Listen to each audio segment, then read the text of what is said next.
Bom, gente, então, bom dia a todas e todos, dando início aqui à nossa, mais uma sessão, a última palestra desse semestre, né? Encerrando finalmente o primeiro semestre de 2020, da CT 261.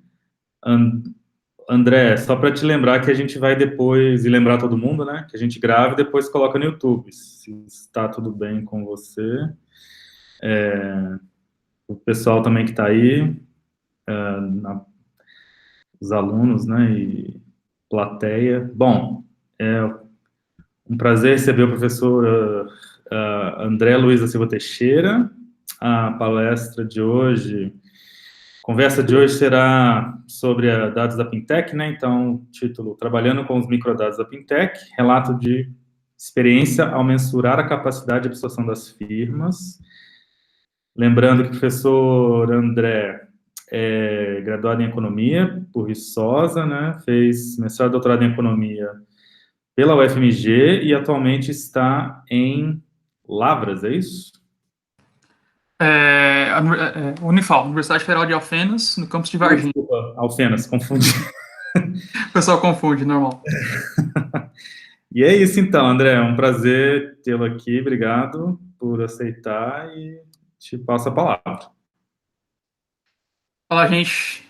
Bom dia a todos e todas. Obrigado pelas palavras e pelo convite, Marco e Fernando. Dizer que é um prazer estar dando esse seminário e uma responsabilidade ao mesmo tempo, fechando também o semestre de vocês. Eu vou compartilhar aqui a apresentação. Aí eu vou pedir que vocês me avisem se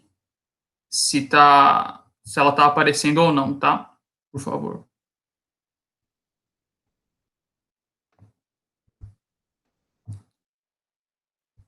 Tá, vocês estão vendo a apresentação? Ótimo. Sim, tá perfeito. Tá, ok. Então, como o professor Marco falou, atualmente eu sou professor na Universidade Federal de Alfenas, no campus de Varginha, tá? Hoje, a ideia é apresentar para vocês um pouco um relato da minha experiência sobre, né, através do meu trabalho com os microdados da Pintec, mas em um contexto para mensuração da capacidade de absorção das firmas, das empresas, tá? Então, um pouco a gente chegou no consenso, né, o professor Marco e Fernando, para a gente, eu vou separar a apresentação em duas partes, tá? Uma primeira, que eu chamei de uma parte mais conceitual, aonde eu vou trazer um pouco mais da discussão da teoria e dos resultados que eu encontrei, principalmente na minha tese e num artigo que eu disponibilizei para vocês. É um artigo que saiu agora esse ano sobre uma relação entre determinantes organizacionais e as especificidades da capacidade de absorção das firmas em um contexto de país em desenvolvimento, tá? E numa segunda parte, aí eu já vou tratar um pouquinho mais do que foi, né, assim, o meu caminho das pedras para analisar esses microdados da Pintec. Então, um pouquinho de uma experiência pessoal e aí tendo um enfoque maior em quem nunca foi e quer ir, como que é, ter uma ideia geral primeiro de como que funciona esse acesso. E aí, claro, vocês podem ir me interrompendo, podem ir fazendo questionamentos mais pontuais, fiquem à vontade, ok? Então, sobre essa primeira parte mais conceitual, como eu disse, né, a gente trata sobre os determinantes organizacionais e as especificidades da capacidade de absorção de firmas em um país em desenvolvimento, com foco no Brasil. Como que eu organizei essa primeira parte, tá? Vou trazer primeiro uma visão geral e justificativas de por que falar de capacidade de absorção, por que falar de determinantes organizacionais e das especificidades. E numa segunda parte, eu trato mais das discussões teóricas envolvidas, tanto a proposição, né, o que eu propus na tese de uma configuração elementar bipartite dessa capacidade de absorção e a existência de um ciclo vicioso de uma capacidade de absorção limitada quando a gente olha para um contexto latino-americano. Em uma terceira etapa, eu discuto os resultados empíricos, né, mostrando como diferentes fontes de conhecimento relacionadas a diferentes capacidades de absorção implicam em diferentes canalizadores ou diferentes processos organizacionais, diferentes capacidades, formas diferentes para construir essas capacidades. E, por fim, alguma síntese dos resultados, agenda de pesquisa e etc. Ok?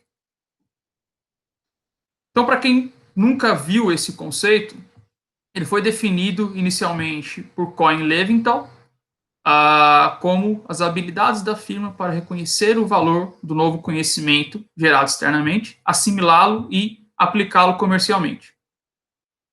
Quando a gente fala dessa capacidade, ela é uma forma da gente reconhecer que as firmas enxergam as oportunidades, uma forma que as firmas enxergam.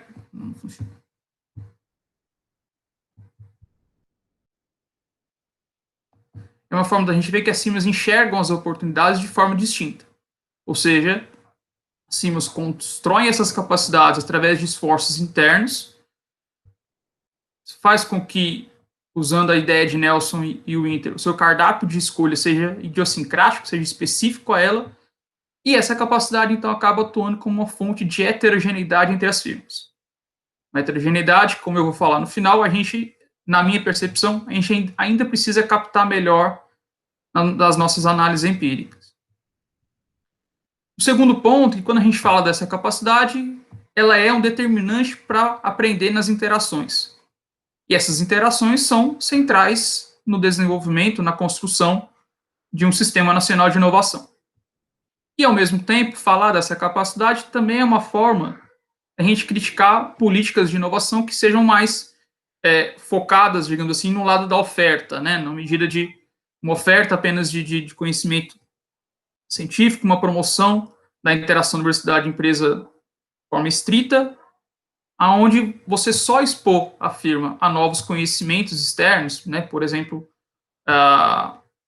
novos conhecimentos acadêmicos, etc., não é suficiente. Ela precisa ter incentivos para realizar esforços internos para a construção da sua capacidade. Ok? Então, falar da capacidade de absorção implica em reconhecer pelo menos esses três elementos. E quando a gente fala dessa capacidade de absorção, a gente acaba atuando num limbo, digamos assim, ou numa interação, num espaço que acaba sendo uma relação com a literatura de administração e de economia.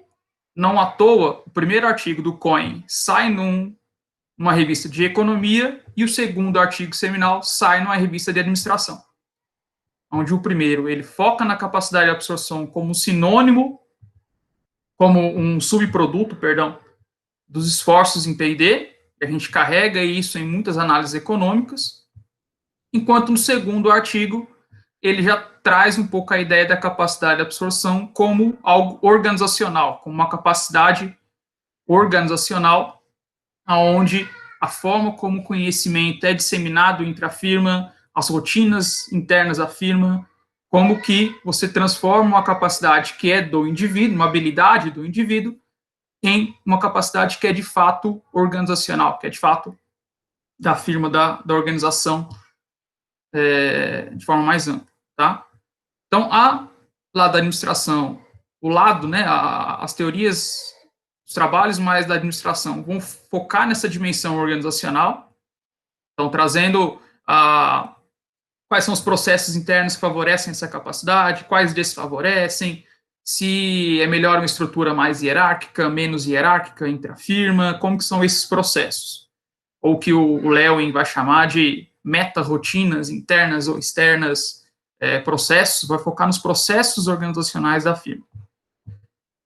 Já quando a gente olha para a economia, a gente precisa reconhecer, ou a gente adiciona a esse artigo do Cohen, as teorias que vão colocar que diferentes sistemas nacionais de inovação vão estar relacionados com diferentes formas de construção das capacidades por parte das empresas. E aí o Lundvall vai tratar um pouco dessa forma, o artigo clássico do Bell e Pavitt sobre capacidades tecnológicas também vai trazer um pouco dessa discussão. E o que a gente tenta fazer, então, que é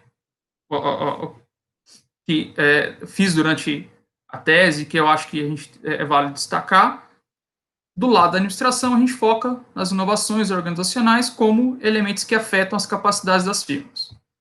Do lado, digamos assim, da economia, né, se possível essa divisão, a gente propõe a existência de um ciclo vicioso de uma capacidade de absorção limitada no contexto latino-americano. Eu vou tratar um pouquinho desses dois pontos, dando um enfoque maior para esse segundo. Tudo bem?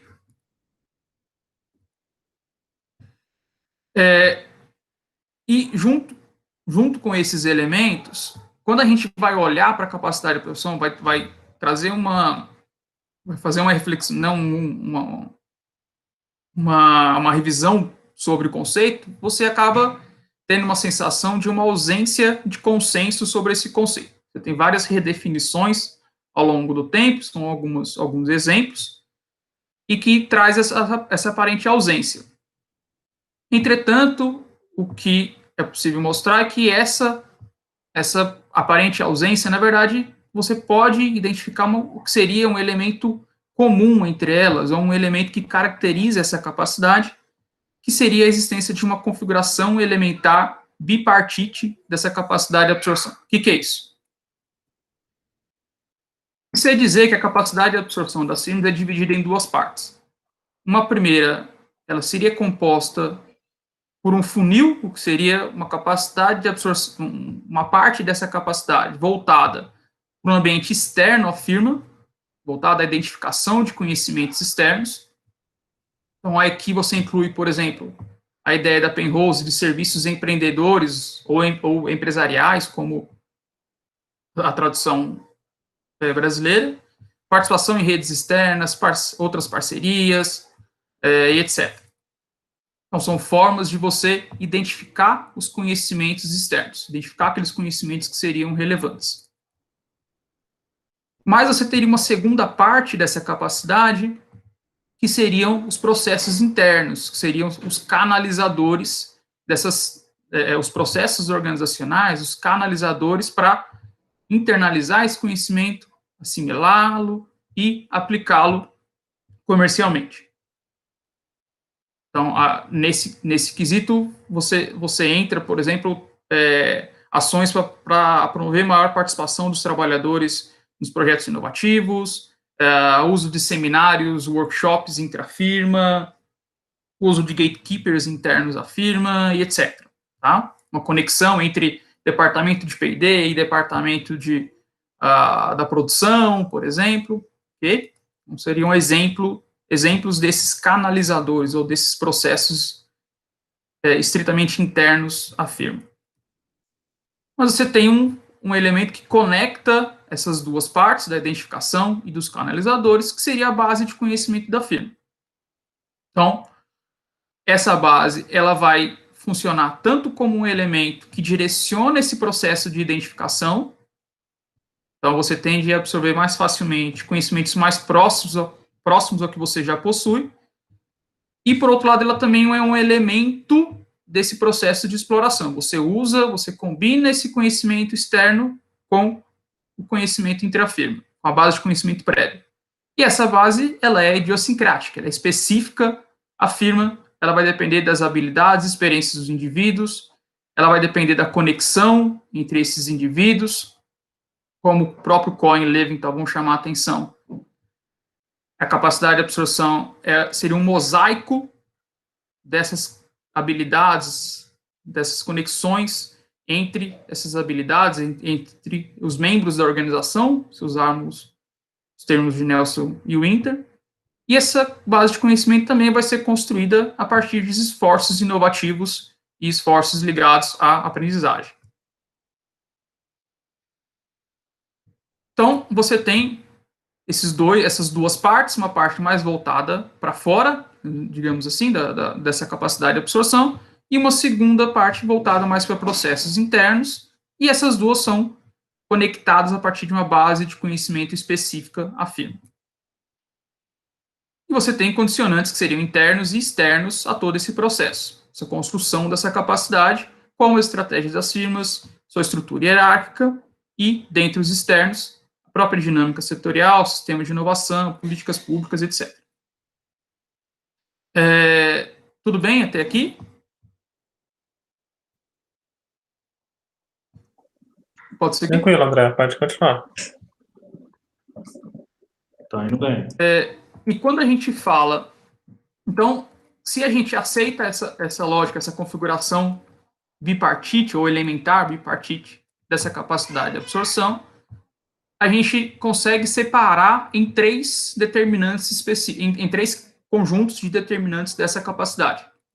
Eu não vou detalhá-los tanto aqui, mas é só uma ideia de que você tem os elementos que vão construir essa base de conhecimento, com os esforços em P&D, treinamento da mão de obra, as habilidades dos indivíduos, os determinantes intra-organizacionais, mais voltados a difundir um conhecimento intrafirma, que acaba direcionando esse processo de assimilação e exploração, e um terceiro, que seriam elementos voltados à interação com outras organizações, com outras empresas, outros agentes, como as próprias universidades, tá? Essa divisão vai ser importante por dois motivos, tá? Um primeiro porque quando você coloca a capacidade de absorção depende, em alguma medida, das interações da firma com outros agentes, ou se relaciona com essas interações, e depende de esforços inovativos, esses esforços tendem a ser específicos, ou tendem a ter peculiaridades de acordo com diferentes sistemas nacionais de inovação. Então, quando você, no caso brasileiro, você tende a ter estratégias mais de curto prazo que vão levar a um P&D mais restrito ou menos relevante quando você compara com outros países. Então, a gente vai tratar disso com cuidado, tá? Mas, então, se você aceita esses determinantes, você precisa reconhecer que eles são específicos você precisa aceitar que essas capacidades são específicas, são construídas de forma distinta dentro de um país em desenvolvimento. E, por outro lado, se você aceita esses determinantes organizacionais, é possível trabalhá-los a partir do conceito de inovações organizacionais. E aí aqui eu estou tratando de inovações organizacionais a partir da definição que a Pintec segue, tá? Do Manual de Oslo, da terceira edição. Só um exemplo. Então, inovações organizacionais, por exemplo, na organização do trabalho, relacionado com distribuir responsabilidades, integrar departamentos. Qual a correspondência disso com os determinantes da capacidade de absorção? Mudança na interação entre departamentos, mudança no poder de decisão dos trabalhadores, ou grau de hierarquia interna. Mudança nas relações externas, a ideia dos determinantes interorganizacionais, interação com universidades, com outros intermediários, clientes, e etc. Tá? Se a gente aceita essa relação, isso me facilita porque eu posso usar a Pintec para trabalhar essa dimensão mais organizacional da capacidade de absorção e eu evito diferentes definições. Eu evito, então, várias definições dessa inovação organizacional. Isso me permite comparações, isso me permite replicações em diferentes contextos. Ok? Se vocês quiserem, a gente pode discutir isso um pouco melhor depois. Agora, eu vou focar nessa discussão das especificidades. Tá? Para discutir isso, eu, a Márcia e o Thiago elencamos 5 elementos. A ideia de um contexto macroeconômico institucional, qualificação da mão de obra, esforços e atividades inovativas, características organizacionais e relação com universidades. E busquei discutir especificidades para esses 5 elementos. Ao fazer isso, a gente encontra um ciclo vicioso, propõe-se um ciclo vicioso de uma capacidade de absorção limitada. O que seria isso? Você tem em um contexto mais macro, você tem um ambiente, digamos assim, que é um regime macroeconômico mais adverso, com, por exemplo, elevada volatilidade, mais um sistema de propriedade intelectual que dificulta um processo de imitação, pode ser um primeiro elemento de incentivo. Essa imitação pode ser um incentivo para as firmas desenvolverem uma capacidade de absorção inicial. E, ao mesmo tempo, o professor Eduardo Albuquerque vai colocar de que, no contexto brasileiro, e aí também extensão no contexto latino-americano, esse ambiente, a gente vai ter um ambiente de seleção que seria não efetivo, onde você permite a sobrevivência de firmas que não inovam de fato. Esse ambiente vai afetar as estratégias das firmas, vai fazer com que elas foquem no curto prazo e foquem em adaptar tecnologias existentes, e não em gerar, digamos assim, suas próprias tecnologias.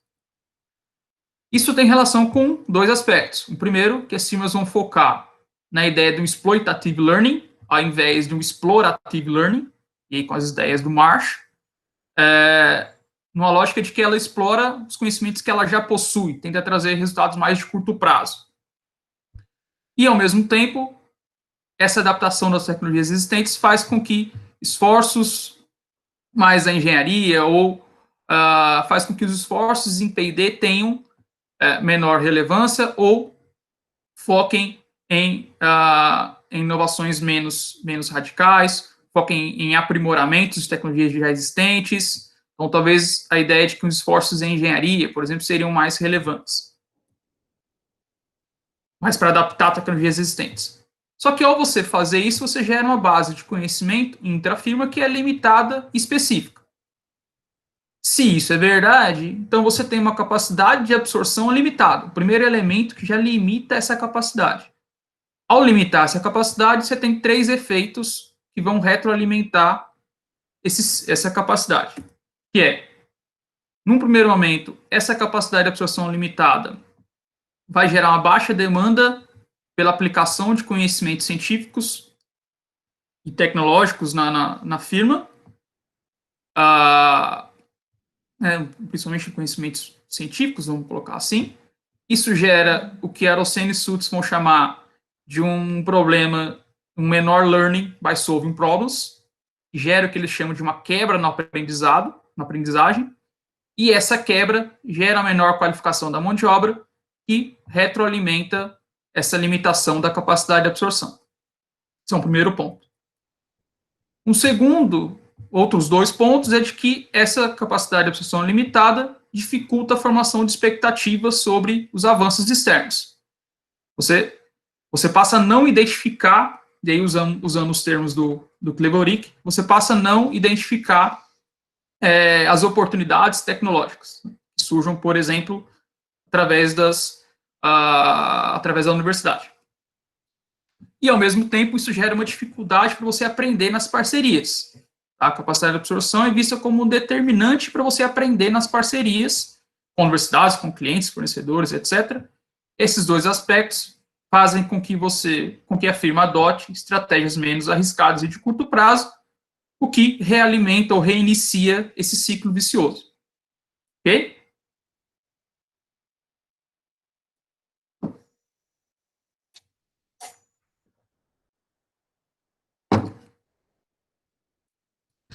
Então, esse ciclo vicioso de uma capacidade de absorção acaba funcionando como um contexto de referência para as nossas análises empíricas, assim como aquela ideia de uma configuração elementar bipartite dessa capacidade.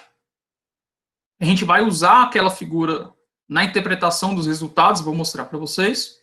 Isso estava no artigo, mas na tese ficou um pouquinho mais clara essa relação, e aqui na apresentação também. E também, ao mesmo tempo, aquela ideia das inovações organizacionais me permitem usar a Pintec, como eu falei. Ok? Então, vamos para a parte dos resultados empíricos.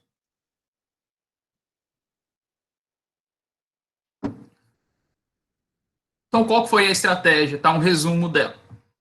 Foi um cruzamento entre os microdados da Pintec 2011 e 2014, aonde, quando a gente faz esse cruzamento, eu mantenho mais ou menos 2.076, mais ou menos não, né? Eu mantenho 2.076 firmas inovadoras em ambas as fintechs, e aqui são firmas que buscaram inovar, tá? Elas podem ter apenas projetos inovativos, mas elas buscaram inovar, então são consideradas,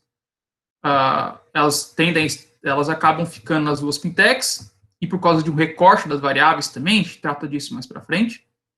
Então, é um cruzamento entre os microdados, fintech 2011 e 2014, mantendo mais ou menos 2.076 firmas que estavam em ambas as fintechs. A capacidade de absorção é mensurada de forma unidimensional, ou seja, como latente ao uso das fontes de conhecimento, das fontes de informação e conhecimento. Vou mostrar rapidinho aqui na frente. E o método empregado é o probit bivariado. Qual que é a ideia? Tá? A capacidade de absorção, então, ela é dividida em duas, como a capacidade de absorção acadêmica, onde ela é latente ao uso da universidade como fonte de informação importante para inovar. Importante aqui, quando ela é considerada como alta ou média importância. E uma outra capacidade que é latente ao uso de fontes de informação que são do mercado. E aí entra o uso de clientes, fornecedores ou concorrentes como fontes importantes para a inovação. E aqui é assumido que elas podem ter uma correlação entre elas, e de fato a gente observa que há essa correlação. Mas o que explicaria essas diferentes capacidades?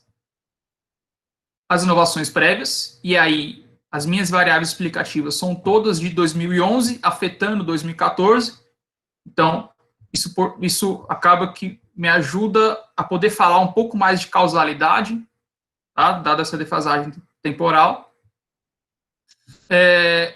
Esforços inovativos, então, esforço em P&D interno, aquisição de P&D externo e treinamento. Mão de obra em P&D, e eu divido entre número de técnicos e número de pesquisadores em relação ao total da mão de obra. Se cooperou no período anterior, com algo qualquer agente, e número de fontes de informação altamente importantes, como uma medida de uma capacidade prévia ou de uma diversidade da base de conhecimento da firma. Ok? Aqui são os resultados econométricos, eu não vou discutir a tabela em si, a gente pode retomar depois. Mas eu vou trazer a interpretação a partir daquela configuração elementar que eu mostrei para vocês. Tá? Então, qual que é a ideia? É de que a firma vai, então, buscar identificar duas fontes de conhecimento distintas, as fontes acadêmicas e as fontes de mercado, né? Clientes, concorrentes ou fornecedores. E essa identificação, essa primeira, né, esse funil, como a gente definiu antes, é definido pela base de conhecimento da firma. Ela vai determinar o que é identificado como relevante pela firma. E o que a gente identifica é que essa base de conhecimento ela não é construída através necessariamente de gastos em P&D interno. Como a literatura internacional sempre coloca o P&D interno como um elemento central. Aqui a gente não encontra significância disso para nenhuma das duas capacidades, seja as acadêmicas, a capacidade para absorver conhecimentos acadêmicos, ou do mercado. O que é identificado para ambas as capacidades é a importância de esforços em treinamento da mão de obra e da aquisição de P&D externo. Onde o treinamento da mão de obra pode ser tanto para desenvolvimento direto da base de conhecimento, quanto um elemento, e aí uma interpretação dos resultados, tá? Pode ser um elemento também para assimilar essa aquisição de um P&D externo. Ok? Porém, na hora que você tem que assimilar ou, de uma forma mais simples, trazer esse conhecimento para dentro da firma, aí você precisa de diferentes canalizadores. Aquela ideia que a gente colocou de diferentes, uma segunda parte da capacidade de absorção mais voltada para os processos organizacionais da firma. Quando a gente olha conhecimentos advindos do mercado, as inovações na organização do trabalho são importantes para absorver esse conhecimento. Então, aqui está incluído, por exemplo, mudanças no poder de decisão dos trabalhadores, na integração entre diferentes departamentos, na difusão de conhecimento entre a firma. Isso é importante para construção dessa base de conhecimento, da capacidade para absorver apenas conhecimentos advindos do mercado. Então, isso aqui seriam o que a gente chama de canalizadores intrafirma. A gente definiu dessa forma. Por quê? Porque quando a gente olha para a absorção de conhecimentos acadêmicos, se inverte um pouco. Em um primeiro momento, ela funciona como essa absorção é feita através de relações externas, seriam então canalizadores externos, afirma que é implementação de inovações nas relações externas e a existência e cooperações prévias, e ao mesmo tempo, ainda que o gasto em P&D não tenha sido relevante, o número de empregados em P&D foi relevante para a absorção de conhecimentos acadêmicos. O que reforça um pouco uma ideia que você coloca da dimensão individual ou da importância das habilidades dos indivíduos empregados em P&D para absorver conhecimentos da universidade.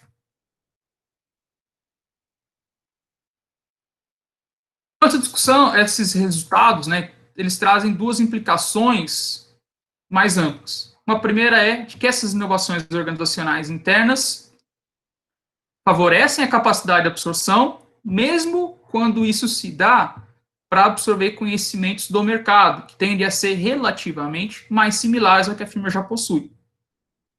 Ou, de outra forma, mesmo que a base de conhecimentos seja relativamente limitada da firma, implementar inovações organizacionais favorecem a capacidade de absorção, ainda que para absorver apenas, entre aspas, tá, conhecimento do mercado. Isso reforça o argumento do Trenit, de que as firmas de países em desenvolvimento necessitam de implementar mudanças organizacionais para a construção das suas capacidades, para ampliar suas capacidades tecnológicas. E uma segunda implicação é de que essa capacidade de absorção acadêmica, né, para absorver conhecimentos da universidade, ela é limitada e pode-se entender como em estágio intermediário de desenvolvimento. Como assim? Por um lado, ela depende das habilidades da mão de obra, então ela seria menos organizacional, né, se falarmos dessa forma, depende mais das habilidades dos indivíduos, e de intermediários para sua construção. Então, ela depende das relações com outros agentes para desenvolver. Por outro lado, você também pode entender o resultado como um indicativo de que as firmas conseguem desenvolver essa capacidade através das suas interações. Então, você tem um pouco uma contradição aqui. Elas dependem de intermediários para elevá-la e, ao mesmo tempo, ela consegue... Os resultados também podem ser lidos como o fato dela conseguir desenvolver essas capacidades nas suas interações. É uma contradição que pode ser investigada. Então, esses resultados acabam por trazer algumas agendas de pesquisa, tá? Uma primeira é de que ele acaba reforçando a importância das habilidades dos indivíduos para o uso das universidades como fonte de informação, tá? E aí, então, isso é tanto representado pelo esforço em treinamento quanto o papel do pesquisador. Isso gera um questionamento de como a gente pode analisar esse papel dos indivíduos. Talvez a gente possa usar a ideia da Penrose, da capacidade de absorção, como serviços penrosianos. Pode discutir isso um pouco melhor depois. E uma outra coisa que surge é como que é possível fazer para que essas habilidades dos indivíduos, os pesquisadores em P&D, por exemplo, se tornem de fato ou se transformem em rotinas da firma. Faça com que a capacidade de absorção seja mais organizacional e menos restrita às habilidades dos pesquisadores em si, tá? Além disso, um segundo ponto é a importância da gente considerar as peculiaridades das firmas em países em desenvolvimento. Então, aquela ideia é que a gente precisa refletir um pouco sobre o nosso contexto na hora de fazer as análises, e aqui estou tratando da capacidade de absorção. Olhar as estratégias inovativas ou compreender essa lógica, estratégias mais de curto prazo, podem estar relacionadas com o fato da importância observada da aquisição de P&D externo em detrimento dos gastos em P&D interno, de fato. Ok? Só que isso gera também uma agenda que é como aprimorar e testar de fato esse ciclo vicioso de uma capacidade de absorção limitada. Isso acaba por me exigir uma análise de maior horizonte temporal. Como fazer isso? É uma coisa que eu coloco para vocês. E como a gente pode pensar formas ou políticas públicas que possam quebrar esse ciclo, tá? Será que você fazer compras públicas junto com subsídios às atividades inovativas pode levar a firma, por exemplo, a adotar inovações, estratégias mais de longo prazo ou mais arriscadas e com isso promover uma quebra desse ciclo? Uma coisa também a ser discutida. Ou será que é melhor eu financiar, por exemplo, treinamentos da mão de obra, mais emprego de pesquisador na empresa ou aquisição de P&D externo? Essa combinação, treinamento com emprego de pesquisador na empresa ou treinamento mais aquisição de P&D externo, é melhor do que eu financiar apenas o gasto em P&D? Tá? Como será que isso é uma possibilidade também, né, de política? Por fim, uma terceira é a necessidade da gente articular ou reconhecer a ideia de que as firmas podem ter diferentes estratégias, isso levar a diferentes capacidades de absorção, diferentes capacidades internas e está relacionado com diferentes características ou configurações organizacionais, as suas estruturas organizacionais. E aqui é uma ideia, uma inspiração um pouco no Nelson, da necessidade da gente articular, então, estratégia das firmas, um pouco os 3 elementos que ele coloca para caracterizar a firma, como sua estratégia, suas características organizacionais e, no nosso caso, né, as capacidades absortivas, como que esses 3 elementos se interagem, são fontes de heterogeneidade entre as firmas, especialmente em um país em desenvolvimento, né, com um sistema de inovação imaturo ou em desenvolvimento. Será que essa característica do sistema de inovação, como que ela afeta a relação entre esses 3 elementos? Tá? Isso acaba gerando dificuldades metodológicas para a gente, que é como conseguir captar essa heterogeneidade de fato.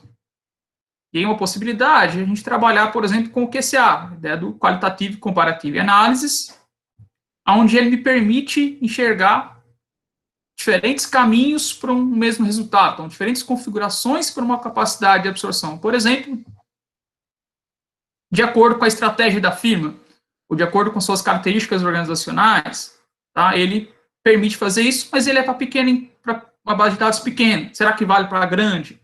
Uma discussão também metodológica envolvida. Como captar essa heterogeneidade e o efeito do ambiente, né, do sistema de inovação, das características do sistema de inovação sobre esses elementos da firma.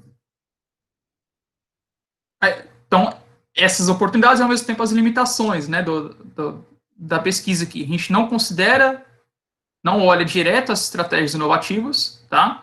E, ao mesmo tempo, a gente não consegue analisar esse efeito empírico do contexto institucional e de políticas econômicas, tá?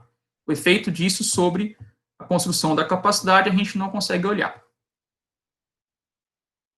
Era isso dessa primeira parte mais teórica, mais das análises dos resultados. Vocês querem fazer uma primeira rodada de perguntas?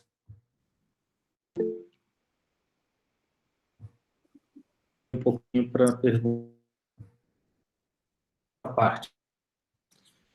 Cortou o que você falou, perdão. Oi, não, agradeci e dizendo perguntas agora sobre essa parte. Marco, está cortando.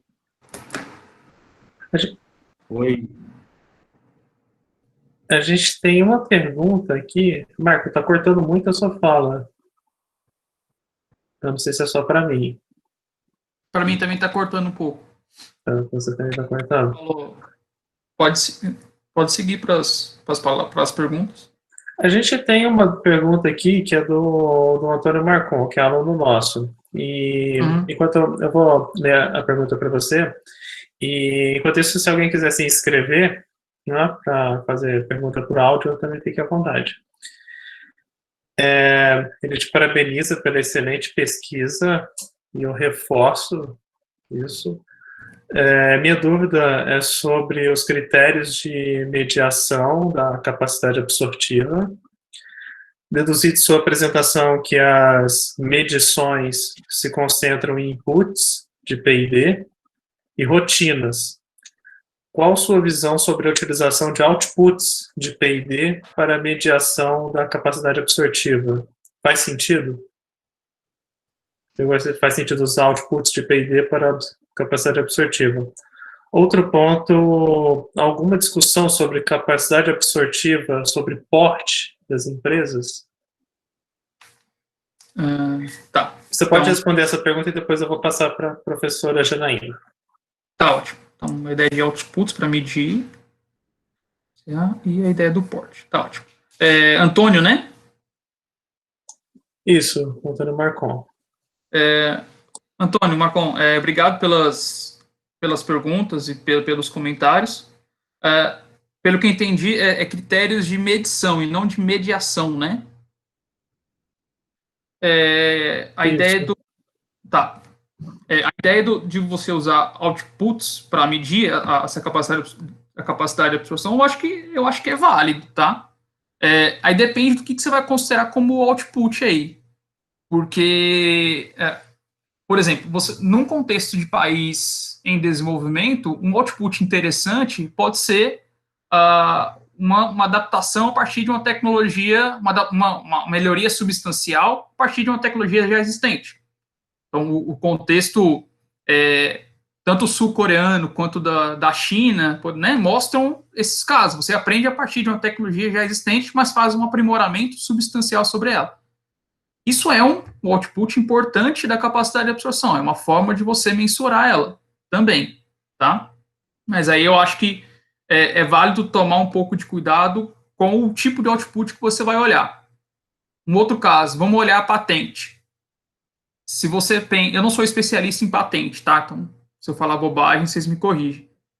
Mas, quando a gente pensa num contexto país em desenvolvimento, no contexto brasileiro, latino-americano, etc. Se você tem muitas empresas multinacionais, o registro de patente delas aqui no território brasileiro, por exemplo, não é resultado de um esforço em P&D nacional, não é resultado de um esforço, ou não tende a ser, pelo menos, um resultado de um esforço em P&D, de fato, interno, não tende a ser um esforço inovativo local.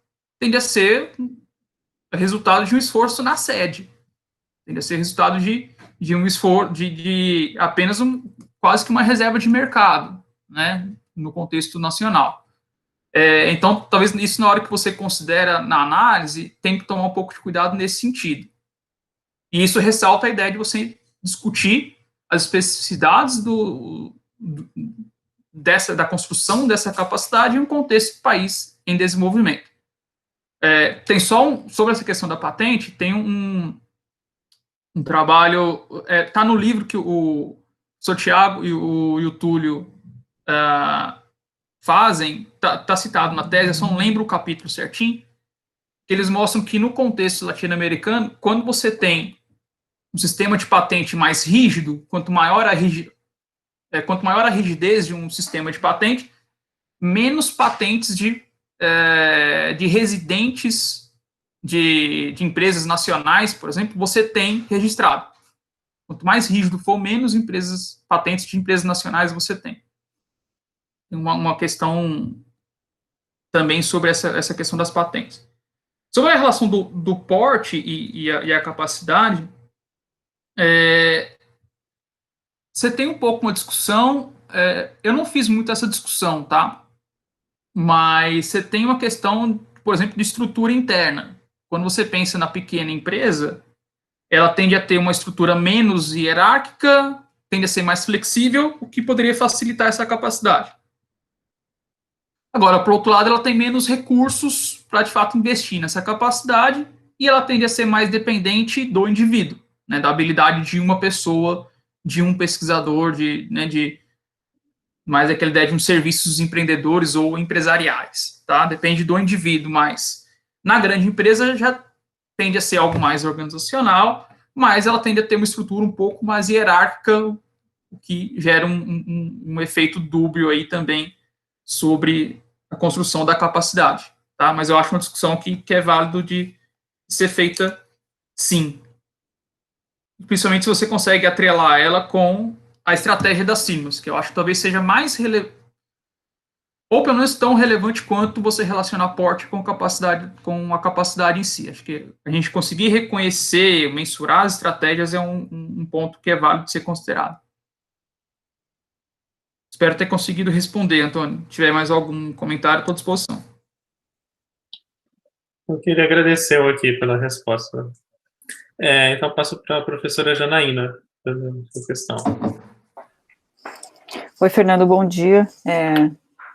Bom dia a todas e todos, e gostaria de agradecer pela excelente apresentação. André, Márcia, parabéns pelo trabalho. Gostei muito. E eu tenho, na verdade, uma pergunta de dúvida e uma um pouco mais que vai na sua apresentação de agenda de pesquisa, André. A primeira seria assim, você chegou nos seus dados que a diferença de gastos de P&D interno não é tão importante para o desenvolvimento dessas capacidades, quando comparado aos países desenvolvidos em que isso se apresenta importante. Mas eu queria saber se você chegou a esse resultado, se ele é comum a firmas com diferentes perfis, se elas são mais intensas em conhecimento, por exemplo, se elas também apresentam essa mesma característica, e também se elas são de diferente tamanho, mas eu acho que aí a questão, se elas estão em setores de maior intensidade de conhecimento, isso seria importante, né, acho que é um dado interessante. Então, se você conseguiu perceber que isso é homogêneo entre os diferentes tipos de firma ou não. E aqui, eu gostei bastante das suas agendas de pesquisa que você propõe, né, mas eu queria saber se você consegue, com as implicações do seu estudo, dos seus resultados, pensar em algo para superar essa armadilha dos países emergentes de renda intermediária como o Brasil, para superar o subdesenvolvimento e fazer um catch-up, né, então tem, assim, essa armadilha que está colocada para a gente, e se você, pelo menos assim, ainda que você propõe essas agendas, que eu achei muito importante, se você consegue pensar algo sobre isso, propor alguma coisa nesse sentido. E acho que seriam essas duas perguntas. Somente uma curiosidade, você chegou a trabalhar com a abordagem de Learning Systems of Innovation, do Eduardo Viotti? Porque quando... Não, tá bom. É porque... Não, mas pode concluir, perdão, eu respondi alto, desculpa. Não, sem problema. Não, é porque como ele propõe um sistema de aprendizado, né, na tese dele ele trabalhou sobre a Coreia do Sul e o Brasil, e depois ele escreveu algo mais recentemente, em 2015, só por curiosidade de saber se você teria, pelo menos, olhado essa abordagem, porque ele está falando sobre aprendizado, e a capacidade absortiva é sobre a maneira como a empresa aprende, replica, né, e tem capacidade de avançar e conseguir chegar numa fronteira. Então, seriam essas perguntas, eu agradeço bastante, não vou me estender por aqui, obrigada. Posso responder, Fernando? Antes, o Marco quer fazer um complemento à questão da Jana. Ok. Oi, desculpa aí me meter, aproveitando as agendas de pesquisa, né? Tá dando para ouvir ou tá falhando? Falhou um pouquinho, deu para acompanhar. Então, pensa... Eita, tá travando.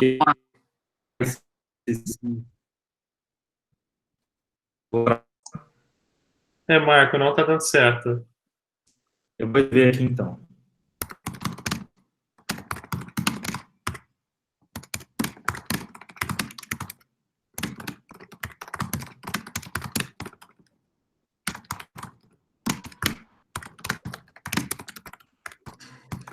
Eu posso responder as primeiras sobre a Janaína, que eu acho que é mais específica enquanto o Marco escreve. Pode ser, Fernando? Isso, pode ser. Tá. Sobre a questão do P&D interno, Janaína, sobre diferentes perfis ou diferentes setores, eu não consegui fazer esse recorte, entendeu? De ser, porque a ideia, por exemplo, seria separar a análise de acordo com ou diferentes setores, ou de acordo com as estratégias das firmas. Eu até coloco um pouco aqui, ó. A possibilidade seria, por exemplo, eu olhar, separar firmas nacionais versus firmas multinacionais, né, partindo do pressuposto que elas têm diferentes estratégias. Firmas exportadoras versus firmas não exportadoras, entendendo que quando você exporta, você enfrenta uma concorrência maior e, portanto, você tenderia a adotar estratégias inovativas distintas. Ou firma que faz P&D versus quem não faz. Isso a gente não conseguiu olhar de fato, tá? Então, é uma limitação, sim. Eu não... A questão de dividir entre setores,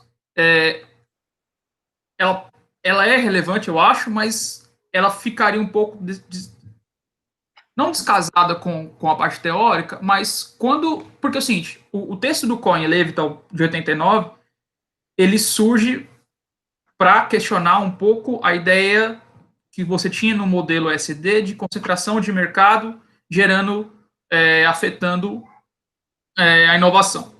E ele traz vários elementos das características setoriais, tá? Mas ele acaba depois mostrando que essas características setoriais, dada a capacidade de absorção, elas se tornam endógenas às ações das firmas. Então, você pode ter o mesmo, por exemplo, onde, né, por exemplo, o grau de apropriabilidade de um setor, na verdade, ele vai ser endógeno às construções de capacidade absortiva das firmas. Então, se eu coloco o grau de oportunidade tecnológica, a mesma coisa, que as firmas precisam construir suas capacidades para identificar essas oportunidades. Então, se eu coloco a dinâmica setorial como elemento meramente externo, ou um elemento, fugiu a palavra agora, mas um elemento isolado, ou fugiu a palavra, mas a ideia de um elemento externo, tá? De que ele vai afetar a estratégia. Você quer dizer? Exógeno. Isso, exógeno, perdão, obrigado. Imagina. Como um elemento completamente exógeno, isso acaba indo em contradição com a própria construção do conceito, entendeu? Então, acho que é algo também que a gente tem que retratar. Aí as outras duas eu acho que talvez tenham relação com o marco. Então, ele colocou aqui, eu vou ler a questão do marco. Ele está colocando sobre a quebra do ciclo. Qual seria o papel da desigualdade social nessas agendas? Ou isso não seria pertinente? Penso que a abordagem ainda está muito focada na firma, mas não leva tanto em conta o entorno, as interações dessas formas em si, com o mercado e como se insere em ambientes altamente desiguais, pensando...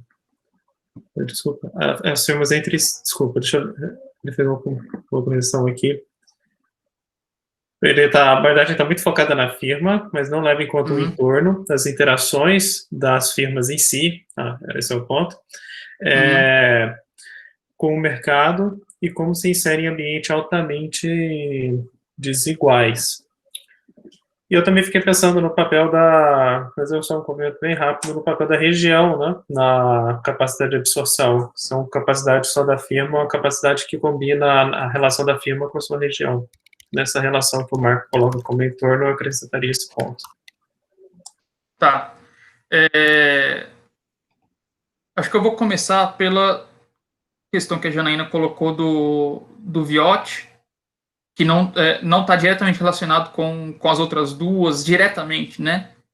Já a questão da armadilha está mais relacionada. Eu conheço um pouco a discussão do Viotti, mas eu não cheguei a usar ela direto na tese, né? A gente sempre acaba deixando algumas referências de fora e realmente eu acabei não usando diretamente a discussão dele, mas eu acho que é válido, especialmente por ele focar nessa questão do aprendizado em si, né? Então, eu acho que ela ajudaria, sim, a avançar nessa compreensão. É uma deficiência, sim, da revisão realizada, tá? Então, isso fica como algo a ser feito, tá?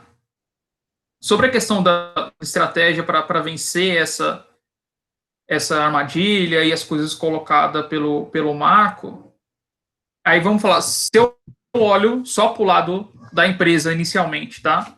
Uma forma de talvez você vencer essa armadilha possa ser, inclusive, com você colocando, é falado antes, mas se você usa, por exemplo, compras públicas. Compras públicas, em alguma medida, você reduz muito a incerteza de mercado da firma, ao você garantir essa compra. Então, isso já pode ser um primeiro elemento para induzir as firmas a buscarem estratégias mais inovativas. Ou se a gente usa, em alguma medida, talvez até as ideias da Mazzucato, de missão e etc., também são elementos que podem ajudar a direcionar os esforços das firmas ou induzirem as firmas a adotar estratégias mais arriscadas, mais de longo prazo e etc. Então, talvez essas políticas como a compra pública, o financiamento, pode ser um elemento, tá? E a própria ideia, né, também de você ter um direcionamento maior através do uso de políticas orientadas por missão, pode ser um elemento para ajudar a eliminar esse ciclo, tá? E aí, por consequência, contribuir para um processo de catch-up. Porque vale lembrar que, se você olha tem um artigo do Kim, de 99, 98, 99, que ele olha o caso do catch-up sul-coreano a partir do conceito de capacidade de absorção. Ainda que a gente tenha que tomar cuidado com a comparação dos contextos, né? Mas ele coloca que a capacidade de absorção se desenvolve inicialmente lá para aprender a partir de tecnologias já existentes. Tá? Então, ela não era algo para inovar em si, né, de uma forma mais estrita.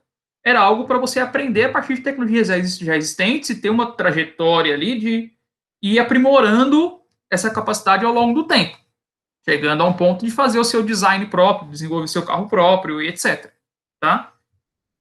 Então, a capacidade de absorção acaba sendo como um elemento central para você realizar o catch-up, aprender a partir de tecnologias existentes, aprender com a fronteira tecnológica, e uma forma de você vencer essa armadilha pode ser através dessas políticas públicas de um financiamento, mas um financiamento que garanta, por exemplo, um mercado, ou que leve a firma, de fato, a realizar estratégias mais inovadoras. E aí a Márcia é mais expert nessa parte de financiamento do que eu, se ela quiser complementar depois.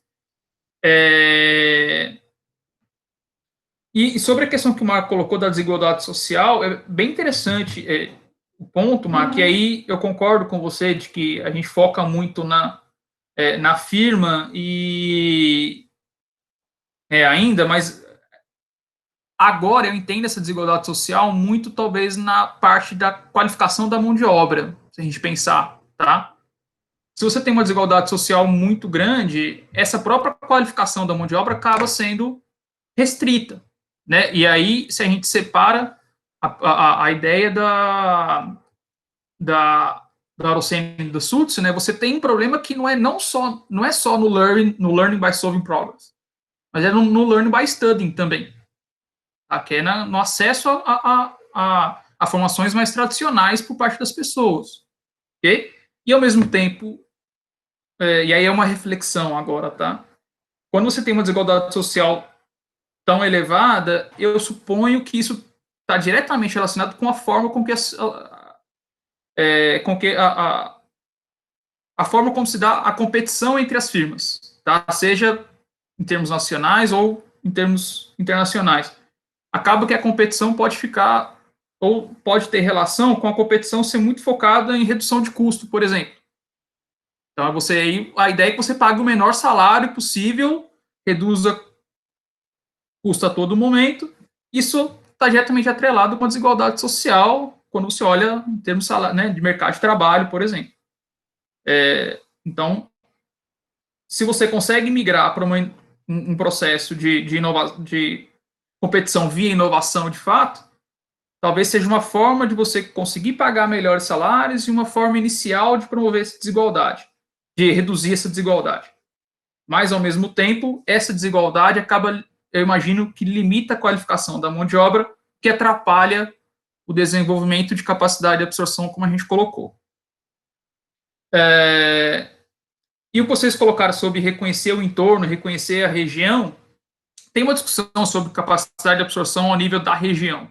Aí eu não entrei nessa discussão. Mas considerar isso, especialmente na parte mais econométrica, exige da gente novos métodos distintos. Então, por exemplo, exige a adoção de métodos hierárquicos, tá?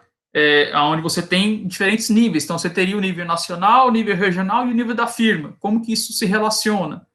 Eu não sou especialista nesses métodos para falar, tá? Mas como que a gente reconhece, por exemplo, uma relação dupla aí, né? Aspectos da região afetam a firma e a firma também afeta a região, assim como do setor, tá? E aí é importante a gente usar a própria ideia da Penrose de que as firmas não reagem apenas ao ambiente que ela está, elas também agem para modificar o ambiente a seu interesse. Então, como que a gente reconhece essa interação, essa relação dupla nas análises empíricas, também é uma dificuldade, tá? Acho que mais alguma... Não sei se eu respondi as questões de forma... Se tiver mais algum comentário... Eu agradeço, André. Respondeu sim. Para mim tá ótimo. Obrigada, André. Agradeço também, Fernando. Obrigado, Janine. Eu que agradeço. Obrigado, André. Respondeu sim. Tem uma questão aqui, o Marcon fez uma questão bem pontual, depois eu vou passar para o Kleber, que é sobre uma pergunta do Marcon sobre a capacidade de absorção, a relação entre a capacidade absortiva e serviços penrosianos. Se são sinônimos ou se, na sua visão, são distintos, e qual seria essa distinção? Uhum. Do Marcon? Tá. Isso. Marcon, sobre essa questão, foi uma discussão que eu trouxe na tese. A Penrose, em primeiro lugar, que ela não fala do conceito de capacidade de absorção, diretamente, até porque isso é um conceito que veio depois, né? Mas, eu tinha colocado aqui. Mas como que a gente pode entender um pouco essa relação, tá? A Penrose vai dividir entre que seriam serviços empreendedores e serviços empresariais. Aí só uma observação que na tradução em português está serviços empresariais. Mas quando a gente olha a função dele, é mais uma ideia de identificar algo novo, identificar outras oportunidades produtivas e de expansão. Então, eu preferi traduzir como empreendedores, tá? Então, você teria... porque a firma, né? A ideia da firma penrosiana com um conjunto de recursos em que você pode ter diferentes usos. Então, o mesmo recurso, ele vai ter diferentes serviços e esses serviços vão afetar o crescimento da firma, tá? E essa escolha de qual serviço um recurso vai realizar depende, ao mesmo tempo, ou está relacionada, perdão, com os serviços administrativos. Então, você pode dividir esses serviços penrosianos em duas partes. Uma é serviços que seriam empreendedores, que ela coloca, está relacionado com identificar uma oportunidade produtiva e de expansão. Então, a qualidade desses serviços é que vai determinar qual entorno é enxergado como relevante pela firma. Então, ele vai determinar aquela primeira dimensão da capacidade de absorção, ou aquilo que a gente chamou da primeira parte da capacidade que é voltada para fora. Mas a real exploração ou aplicação desse conhecimento, dessa oportunidade, depende de serviços administrativos, que são aqueles serviços mais para colocar em prática os projetos de expansão, mantendo o que ela coloca de coesão interna. São esses serviços administrativos que vão limitar quais planos vão ser explorados. Eles, então, seriam mais relacionados com aqueles canalizadores, ou aquela parte da capacidade de absorção mais voltada para dentro da firma. Se você reconhece isso, uma visão penrosiana da capacidade de absorção, você tem que reconhecer de que ela é uma construção, ela é intencional, então ela não é apenas um subproduto do P&D assim, mas ela é algo construído de forma intencional e resultado, de fato, das decisões da firma. Aí são outras... Então, eu acho que, assim, dá para relacionar as duas coisas, entendeu?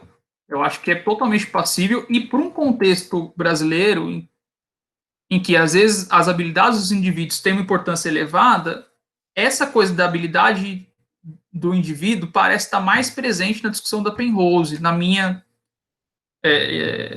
interpretação, pelo que eu vi da Penrose. Não sou também um expert nela, mas parece que ela dá mais importância para isso, ou é possível usar isso com mais enfoque. Isso pode ser relevante na hora que você olha para a dimensão do indivíduo, a importância das habilidades individuais para a capacidade de absorção. Respondido, Marcon, perdão. Ótimo. Ele disse que está ok, agradeceu pela resposta.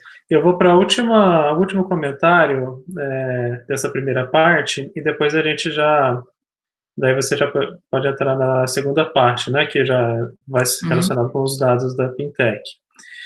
O comentário do Kleber, ele coloca aqui sobre a questão da heterogeneidade das firmas, das formas como elas interagem entre si e com o ambiente. Você acredita que uma abordagem de sistemas complexos adaptativos seria aplicável?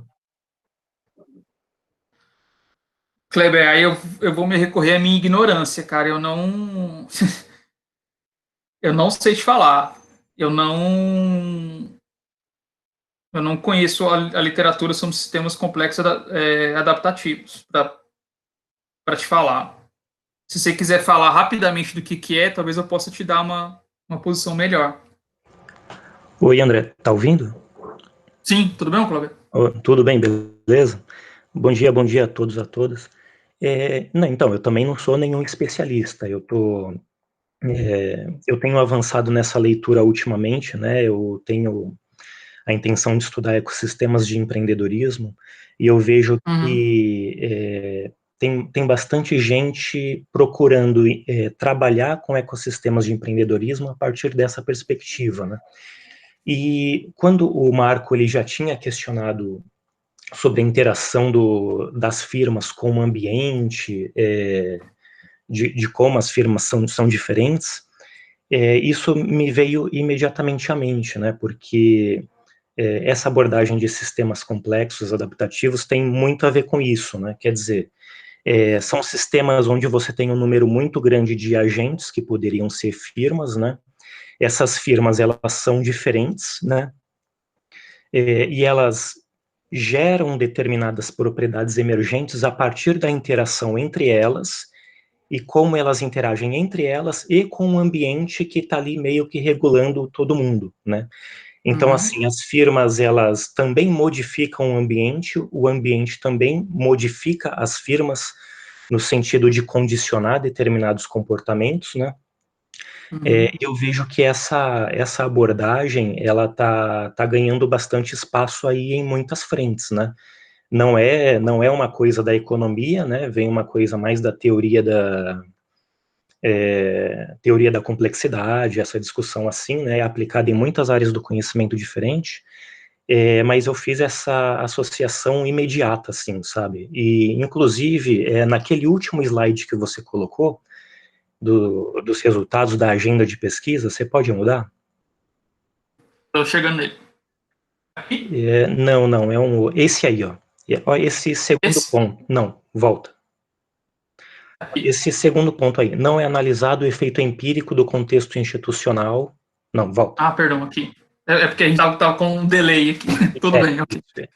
Olha lá, não é analisado o efeito empírico do contexto institucional e de políticas econômicas sobre a construção da capacidade de absorção.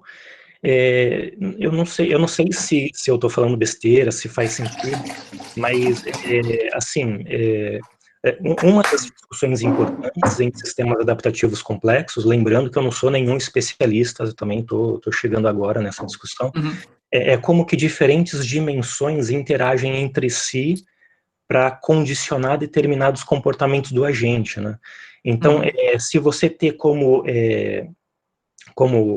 como output ou como propriedade emergente a forma como a capacidade de absorção das firmas vai evoluindo ao longo do tempo, talvez você pudesse verificar como que isso, entendido como uma propriedade emergente, é resultado da interação entre outras dimensões e outras coisas, né?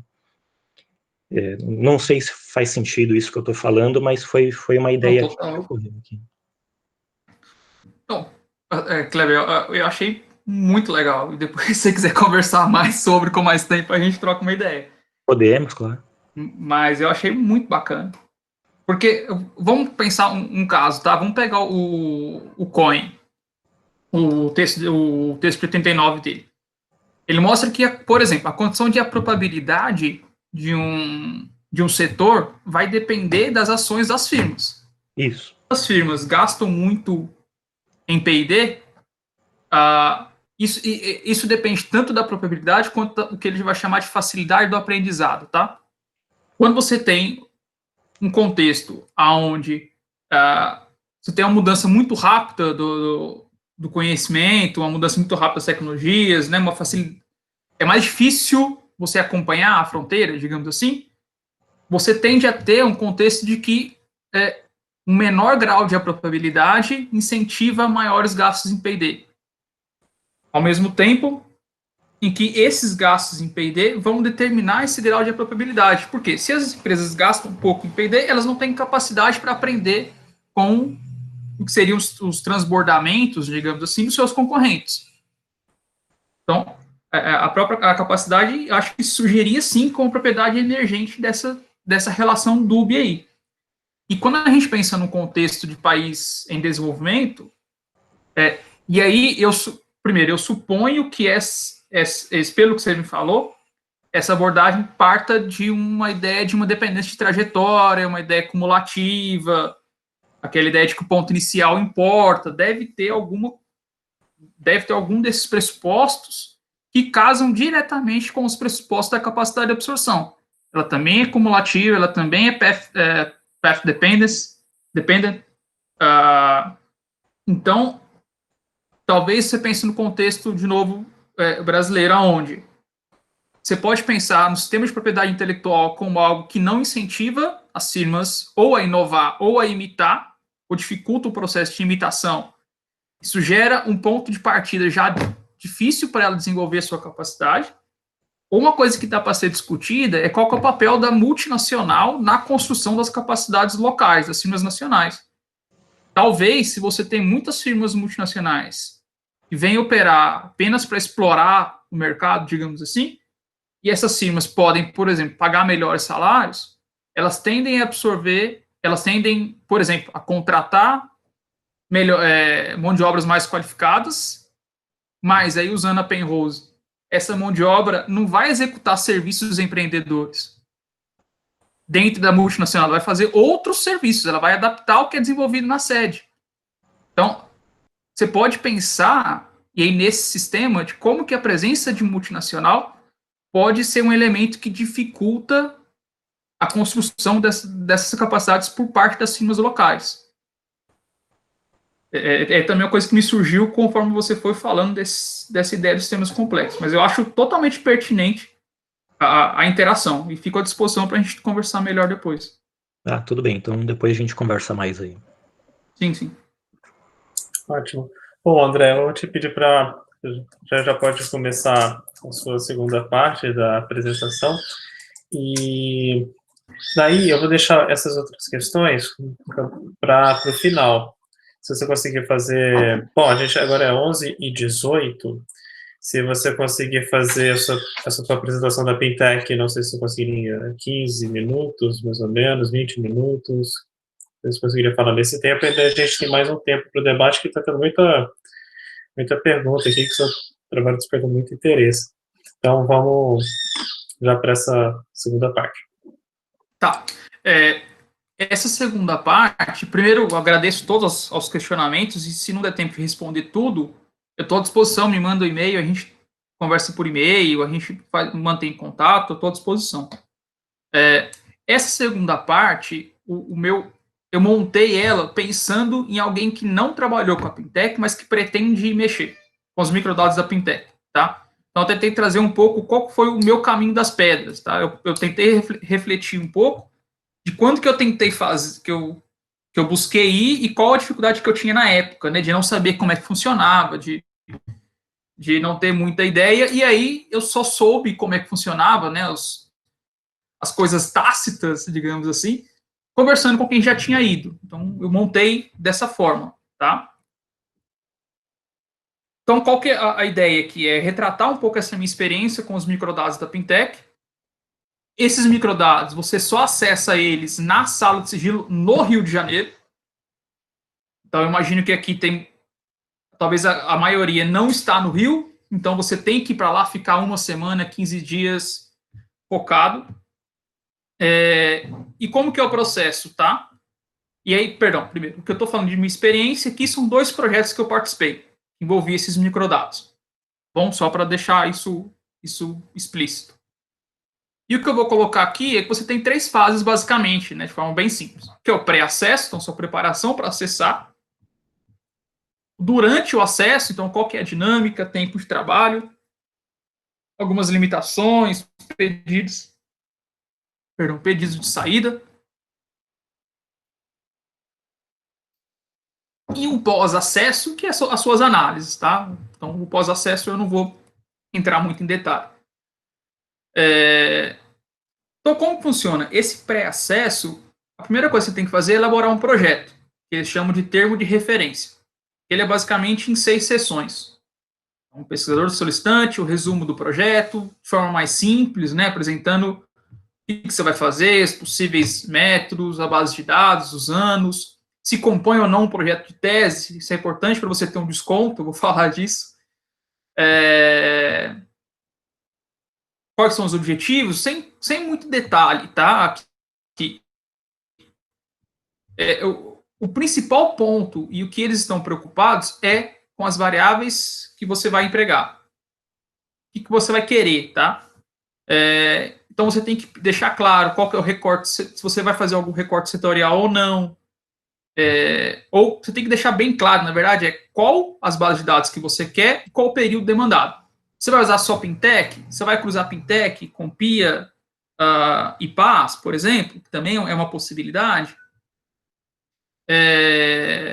Então, e quais os períodos que você quer para isso? Tá? Você tem que deixar isso bem explícito, porque eles só vão te dar o que você pede. E justamente, isso entra de novo na lista de variáveis, é a coisa mais importante. E aí, lembra de pedir o CNPJ, peso amostral, e o que a gente chama de variáveis mais puras, tá? Um exemplo que aconteceu comigo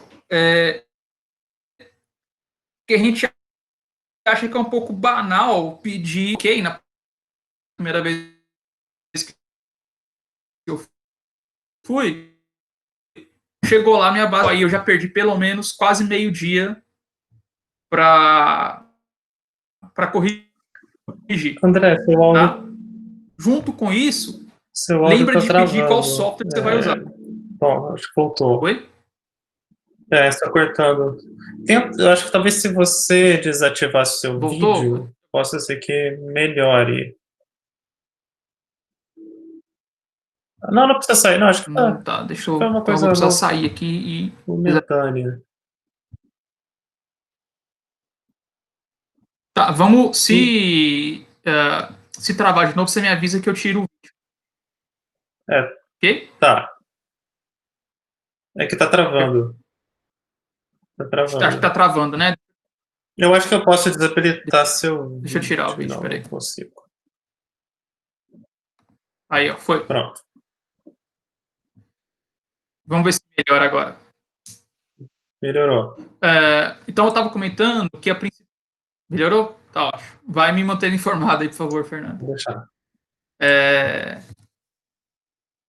Então, eu estava comentando que a principal seção desse termo de referência são as variáveis, tá? Então, deixar claro a base de dados que você quer, o período, e principalmente a lista de variáveis que você quer, tá? Lembra de pedir CNPJ, o peso amostral e as variáveis puras. A ideia é que pode ser banal pedir o CNPJ, mas se você não pedir, pode acontecer da sua base vir sem o CNPJ e aí você não consegue cruzar as bases de dados, tá? Então, lembra de pedir isso.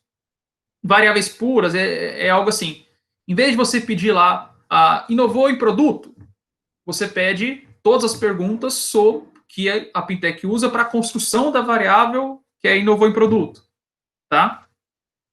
Porque aí você tem mais liberdade para trabalhar lá, você constrói as suas variáveis como você quiser. Quer dizer, você precisa construir de uma nova forma, você tem mais liberdade. E lembre de pedir o software, tá?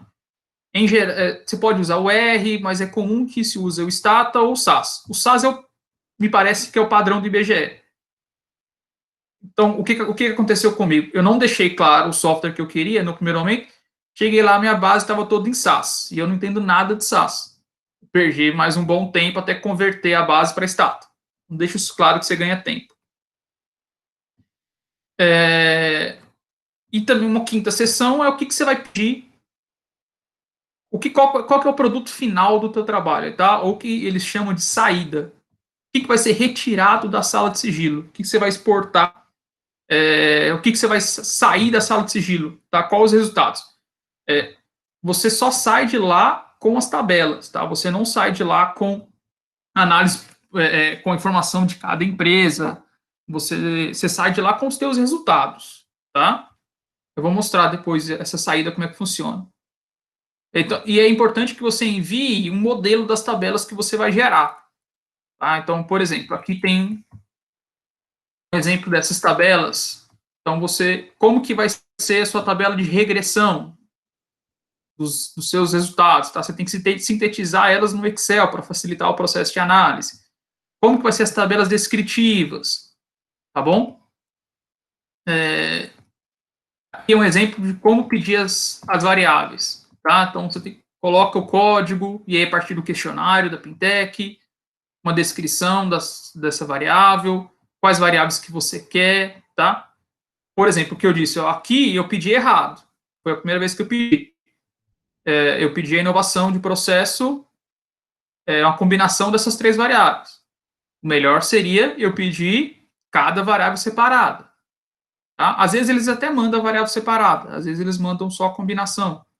Então, é isso que eu estou chamando de pedir a variável pura. Ok? E uma sexta seção, que é você deixando claro como você vai disseminar os seus resultados. Se vai ser em artigo, como é que é em tese, etc. Tá? Algo simples. A grande preocupação deles é com essas variáveis. Tá? Não me parece muito a preocupação grande sobre qual que é de fato o objetivo, qual que é a sua referencial teórico, coisa do tipo. Você coloca para descrever, né, o que você vai fazer, eles têm que saber o que você vai fazer mais ou menos. Mas a grande preocupação me parece que é a lista de variáveis. Qual foi o custo que a gente teve mais ou menos, tá? E aí eu não sei se isso se mantém, como é que funciona, mas das 2 vezes que eu fui, foi mais ou menos R$1.400, R$1.500 cada projeto, e para tese ou dissertações você tem um desconto de 50%. Tá? Então já é uma coisa razoável. Você tem que enviar esse projeto para o e-mail do IBGE. Se você tiver algum contato prévio, te ajuda a saber como é que está o teu processo. Tá? Facilita, pelo menos você tem informação sobre como que o processo está andando. O que eu tive de tempo de resposta entre enviar esse projeto e ter um retorno sobre a aprovação dele ou não foi mais ou menos 5 meses. Na tese, eu enviei esse pedido em abril. O pagamento ele foi efetuado em setembro. O primeiro acesso foi só em dezembro e o primeiro resultado só em fevereiro de 2018, com o retorno depois, se eu não me engano, no final desse ano, no final de 2018, algo mais ou menos assim. Tá? E uma coisa muito importante de ser feita é que vocês construam, façam uma construção prévia dos comandos. Tá? Então, isso inclui, por exemplo, como você vai combinar as bases de dados, quais são as variáveis que você vai criar, quais são os modelos, geral dos modelos e os testes que você vai fazer, um padrão para você exportar os resultados. Como eu disse, você tem que exportar as suas estimativas para o comando em Excel, é o mais adequado. E aí tem esse comandozinho que eles sugerem tacitamente. que é esse Alt-Reg 2, que você exporta os resultados todos para o Excel, tá? Isso adianta muito o teu trabalho lá. E como que funciona durante o acesso aos dados, tá? Então, você enviou o projeto foi aprovado, como é que funciona o trabalho lá? Você vai para uma sala de sigilo, no IBGE, perto do Maracanã. Ela abre umas 8 e fecha 5, 6, por aí. Você não pode entrar com nada dentro dessa sala de sigilo. Você tem um armarinho que fica fora dela, que você deixa notebook, caderno, tudo nesse armário. Eles te dão um livro de anotação, né, um caderno assim para você anotar, e ele fica dentro da sala de sigilo, ele não sai de lá. Eles têm uma preocupação grande com essa questão do sigilo, né, um receio das pessoas estarem pegando informação confidencial, sigilosa das empresas. Você não pode entrar com celular, com caderno, com nada. É um trabalho bem, digamos assim, é um trabalho individual, né? Você fica focado ali na sala de sigilo, trabalhando com os dados. Você tem uma pasta específica para você trabalhar, então é importante que você deixe uma base de dados intocável, caso você erre alguma coisa, etc. Você tem como retomar a sua base original, tá limpa, isso facilita, isso ajuda caso você faça algum erro, e né, é importante ter.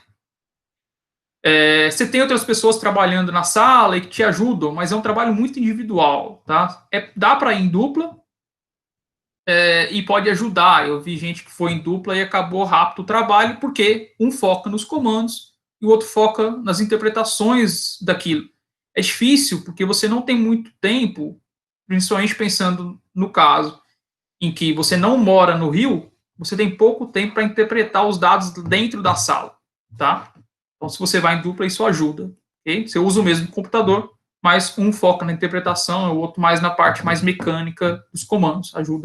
Parece ajudar. Eu fui sozinho na época. E tem uma coisa que é importante, que ajuda bastante, que é o seguinte: no final do dia, você pode solicitar que eles...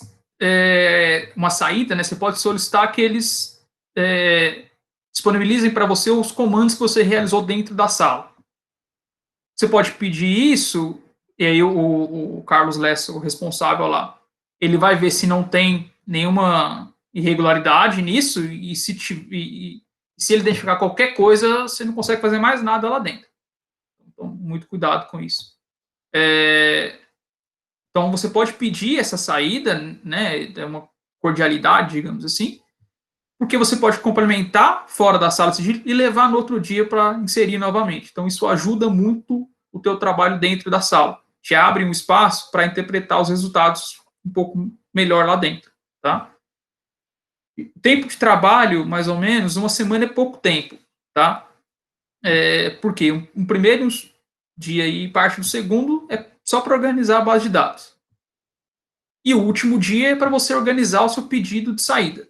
Então, uma semana é pouco tempo. Dá, mas é pouco tempo, você não consegue refletir muito sobre as análises. Você exporta, você pede várias saídas e analisa depois com calma em casa, tá? Mas uma semana é pouco tempo, dá, mas é pouco tempo.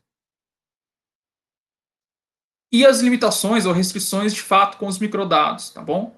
Você tem um problema que é do tamanho da base.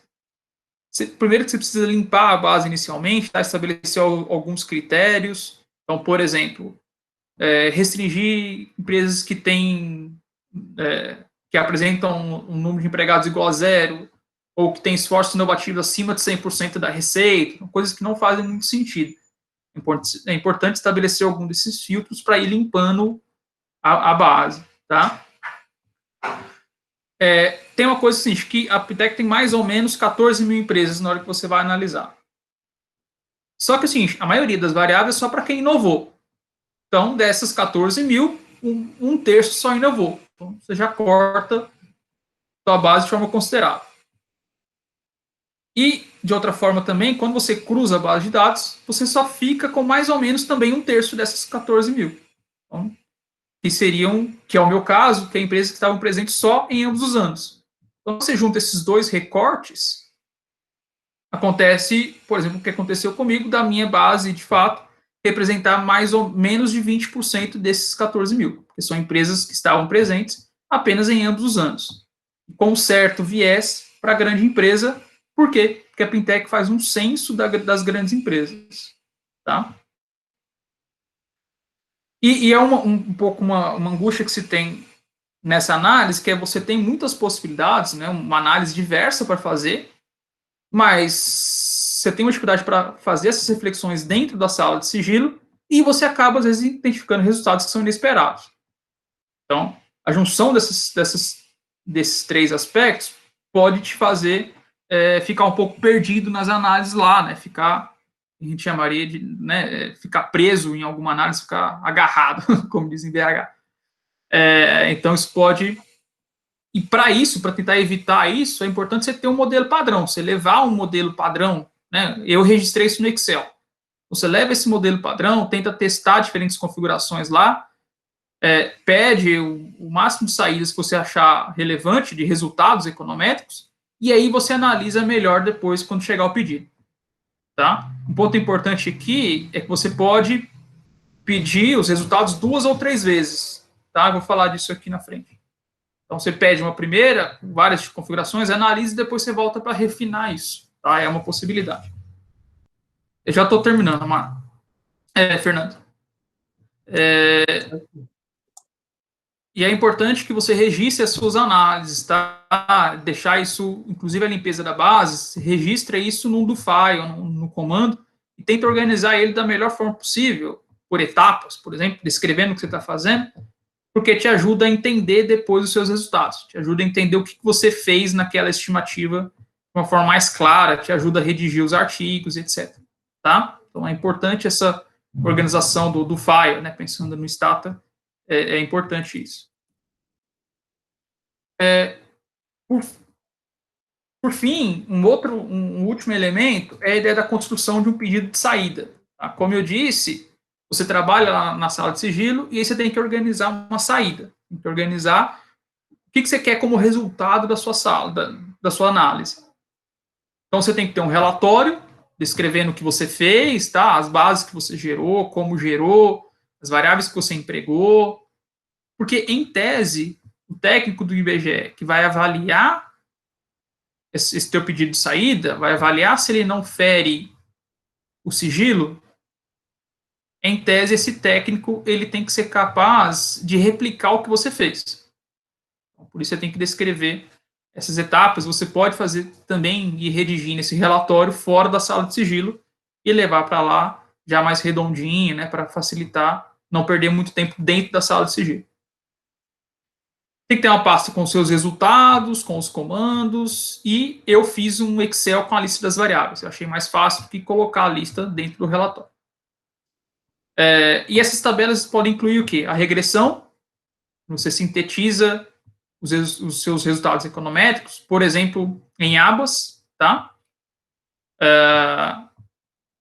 Então, aqui é um exemplo onde eu tenho diferentes estimativas, as variáveis. Eu tenho, cada 3 colunas aqui é uma estimativa diferente. Então, eu tenho as diferentes estimativas. Então, aqui, por exemplo, nessa figura, eu tenho 4 modelos. 4 estimações distintas. Você exporta isso tudo por Excel, pede a saída e analisa em casa. Depois que a saída chegar, tá? Analisa com mais cuidado as implicações, possíveis melhorias, etc.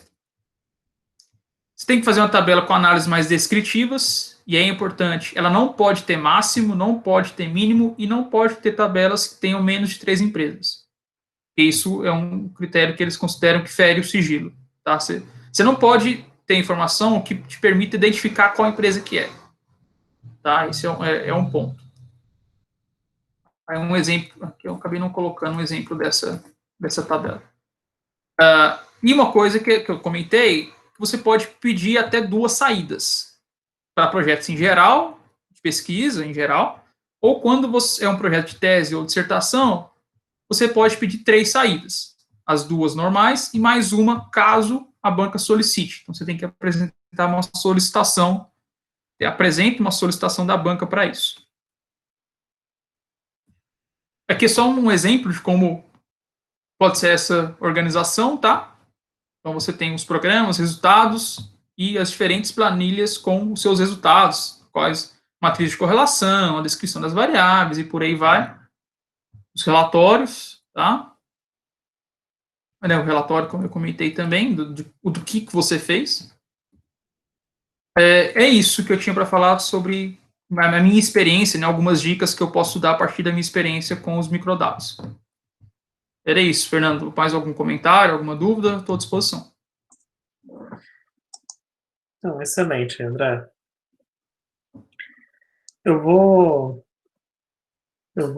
ler uma pergunta que foi do Eduardo Junqueira. Eu não sei se o Eduardo gostaria de complementar a questão que ele fez na primeira parte com alguma questão que está na segunda parte. Então, se você quiser fazer por áudio... Fernando, até, assim, era mais uma pergunta da apresentação do artigo. Acho que se quiser abrir antes para se alguém tiver alguma dúvida sobre essa parte aqui da Pintec, fique à vontade.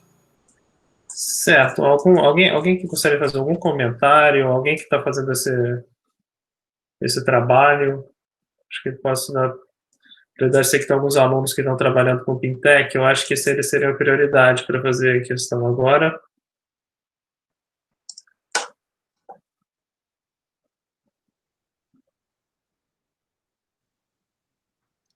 Não tem? Nenhuma pergunta, gente? Meu áudio está saindo? Seu áudio está normal agora, Mike. André, queria agradecer muito. É muito útil esse tipo de passo a passo, né?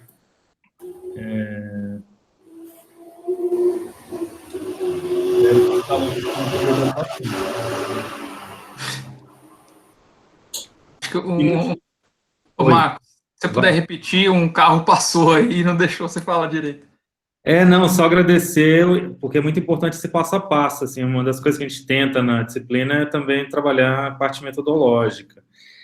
Se não tiver nenhum comentário ou pergunta da segunda parte, a gente pode retomar outras perguntas, né, porque acho que ficou 2 pendentes. Só colocar uma coisa, Marco, é o seguinte, se algum aluno depois tiver interesse, coisa do tipo, eu posso compartilhar como que eu fiz o meu projeto, esse modelo de tabelas, tá?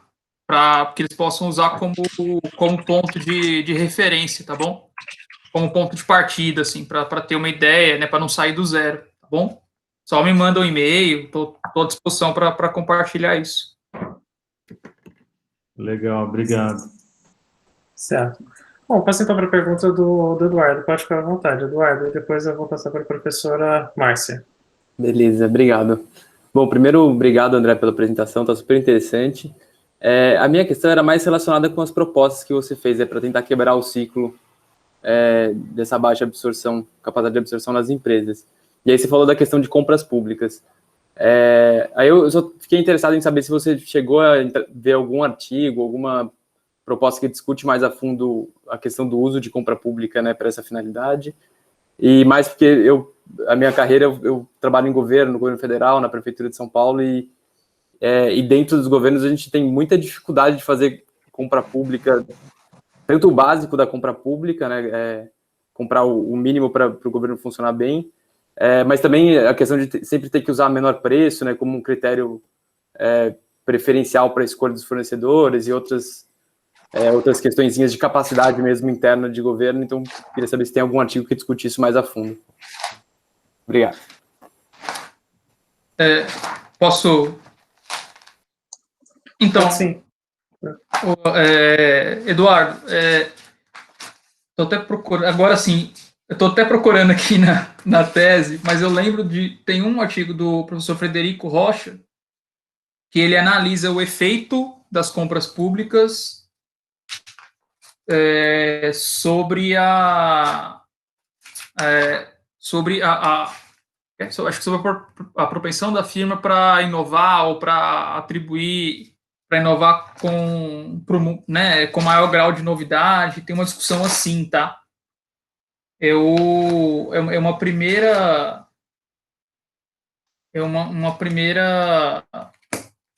Um primeiro artigo que me vem à cabeça agora, tá? Mas eu posso depois...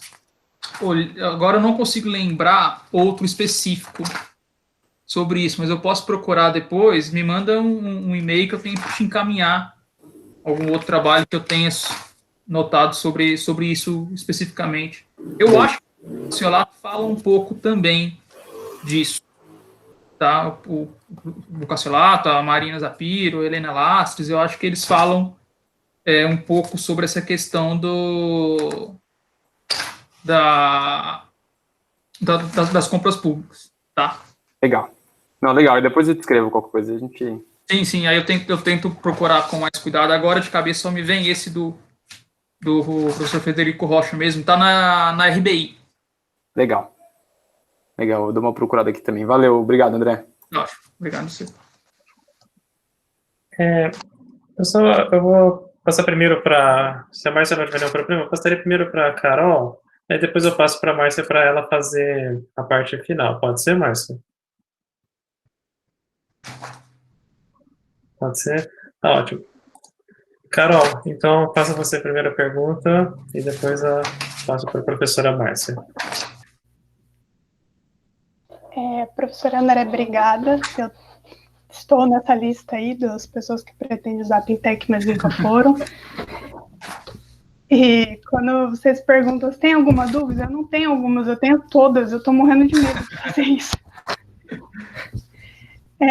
Eu vou perguntar, eu não comecei a construir, eu estou terminando de construir meu projeto ainda, e eu não comecei a construir o relatório. Então, eu tenho certeza que eu vou ter várias dúvidas nos passos antes, mas eu ainda não sei nem quais são. Uma coisa que eu tenho ficado com muito medo da proposta que eu estou fazendo é como tirar os resultados lá. Então, a gente está propondo fazer uma análise de cluster, e depois, para analisar colaboração para inovação. E depois fazer uma análise da rede, numa perspectiva aí de evolução para as Pintechs. E eu fiquei pensando, eu consigo tirar dados de lá da empresa para formar a rede, ou eu vou ter que tirar já elas dentro dos setores? Eu vou ter que construir o script para que elas já estejam dentro do setor para fazer análise? Carol, eu acho que tem duas coisas aí. Uma primeira é o seguinte: na tua rede você não pode ter o nome da empresa, eles não vão liberar, entendeu? Eu acho que assim, eu acho que eles não vão liberar. Por quê? Porque você vai estar identificando a empresa, entendeu? O que você pode fazer você pode colocar, aí não sei, depende da tua análise. Em vez de colocar o nome da empresa, você pode colocar o nome fictício. Ou você pode... Vocês estão me escutando? Sim. Achei que tinha travado. Você pode colocar, por exemplo, o setor da empresa. Então, em vez de aparecer o nome, vai aparecer o setor dela. Ou em vez de aparecer o setor, vai aparecer alguma característica do tipo cooperou com outro agente, ou se ela é do norte, nordeste de São Paulo, etc. Entendeu? Mas o nome da empresa ou CNPJ você não consegue. Entendi, mas então eu consigo achar uma forma de... É que eu não queria tirar ela na forma do setor, porque senão eu vou perder algumas informações. Eu consigo tirar ela no estágio empresa, mesmo se eu achar um jeito de não identificar. Eu acho assim, você vai ter que explicar muito bem o que você está fazendo, entendeu? Entendi. Eu posso ver... Tem uma pesquisadora lá que chama Gláucia. Ela até brinca assim, ela é uma mãe lá dentro da sala de sigilo. Ajuda bastante. Eu posso ver com ela sobre isso, o que ela acha sobre, tá? E aí me manda, de novo, manda um e-mail descrevendo um pouco isso, só para eu lembrar, e eu entro em contato com ela e vejo o que ela acha sobre isso, tá? Tá bom, muitíssimo obrigada. Tem só uma coisa, seguinte, que você pode tirar a imagem, tá? Por exemplo, eu fiz quando eu tentei fazer uma análise fatorial inicialmente lá. E aí eu pedi uma saída da análise fatorial, né, com os gráficos dos vetores. Eles liberam, entendeu? Ah, que legal. Mas esse exporta como um PDF a imagem e aí eles liberam. Muito obrigada. Professor, muito obrigada. Se o senhor puder passar seu e-mail depois aqui no chat, eu entro em contato. E muito obrigada de novo. Se quiser aqui no finalzinho, tá aqui, ó. Ah, tá. Obrigada. Nada. Ótimo. Professora Márcia, à vontade.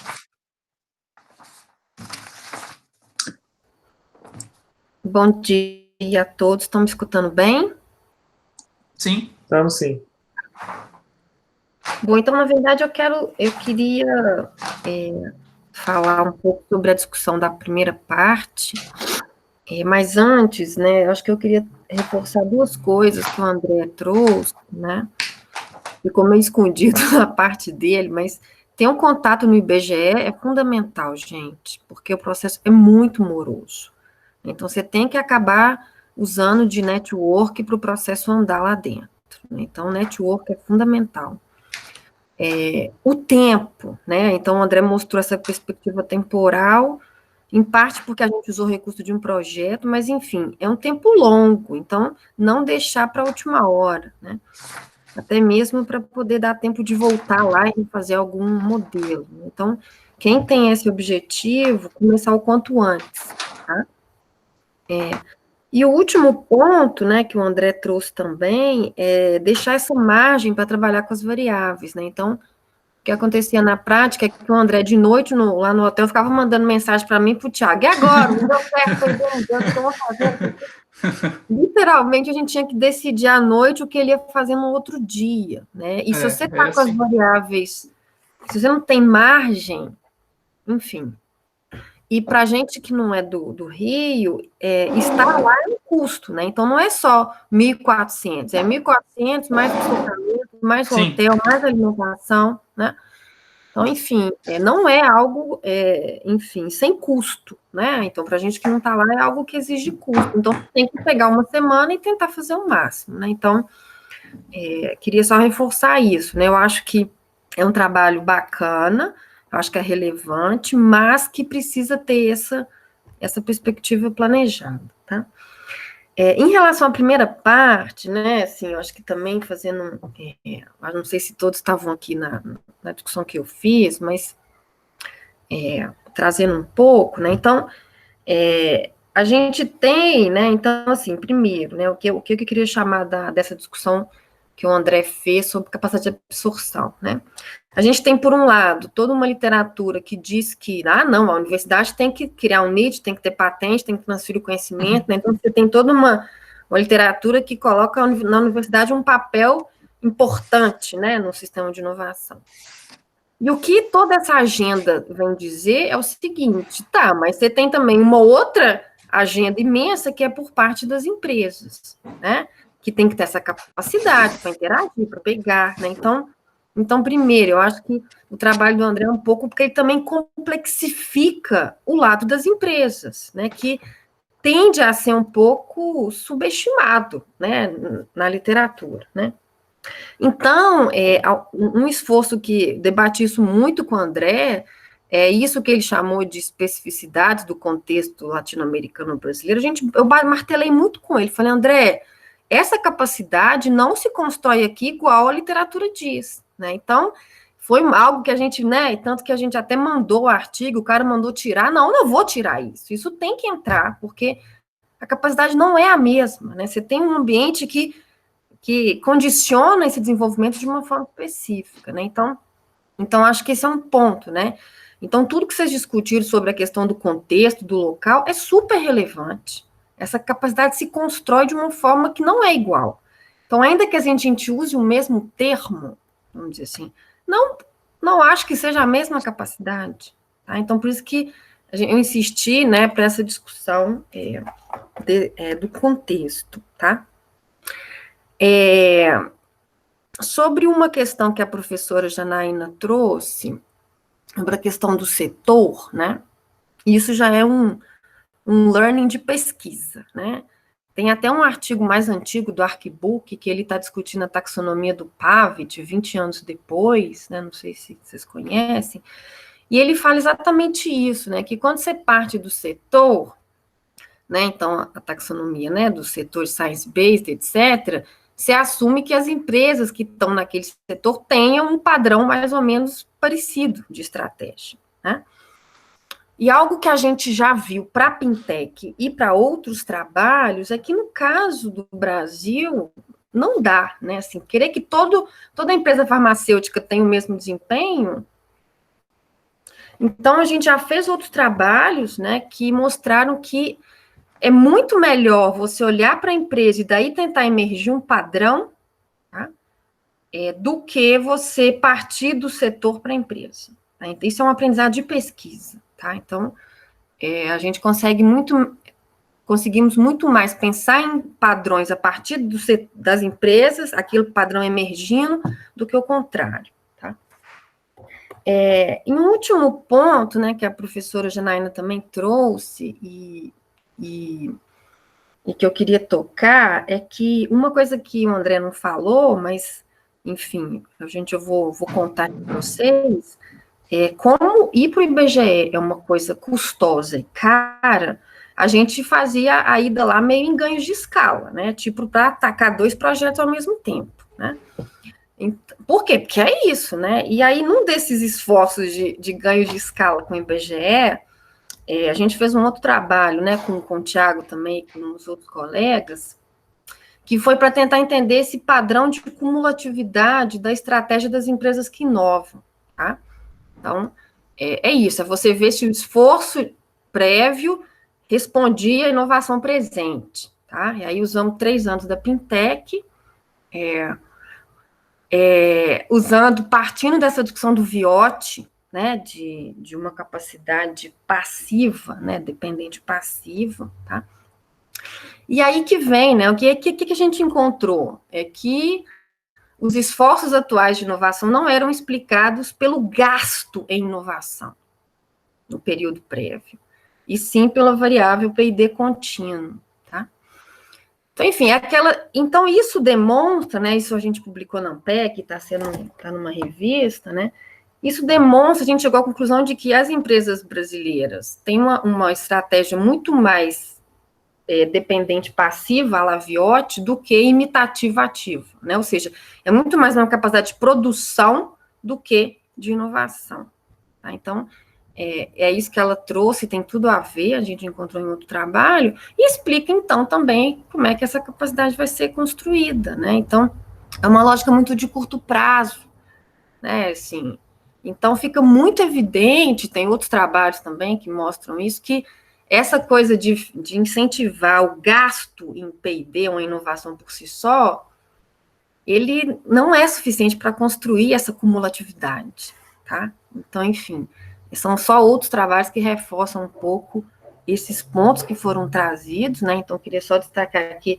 o ponto dela é super pertinente. Eu devo ter falado do VIOT com o André, mas, enfim, falei com ele do VIOT, certamente, mas, enfim, são escolhas. Mas, realmente, é isso. A gente tem um padrão de estratégia passiva dependente muito calcado em produção, tá?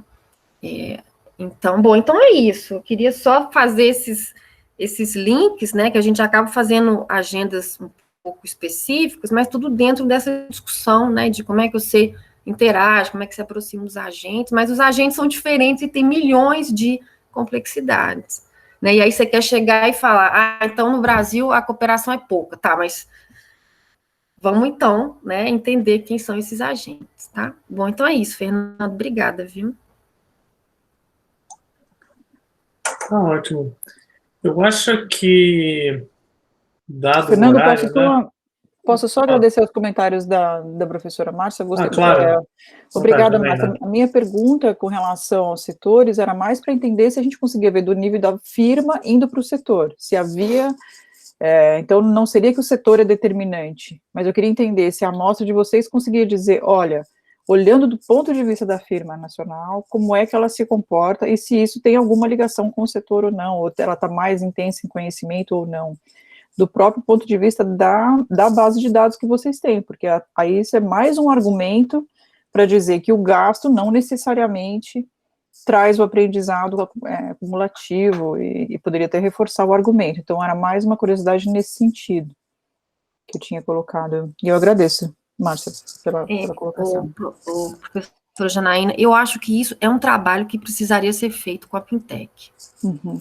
Então, assim, essas discussões que a gente fez foram marginais, não foi direto. A gente fez isso para o setor de serviços, né, André? A gente viu que para o setor de serviço, partir da taxonomia do setor não explica. isso é um trabalho que deveria ser feito para a Pintec. Uhum. Né? Fica aí a sugestão.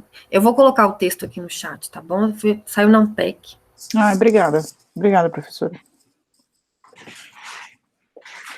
Ótimo. A Carol perguntou aqui do texto, né, Márcia?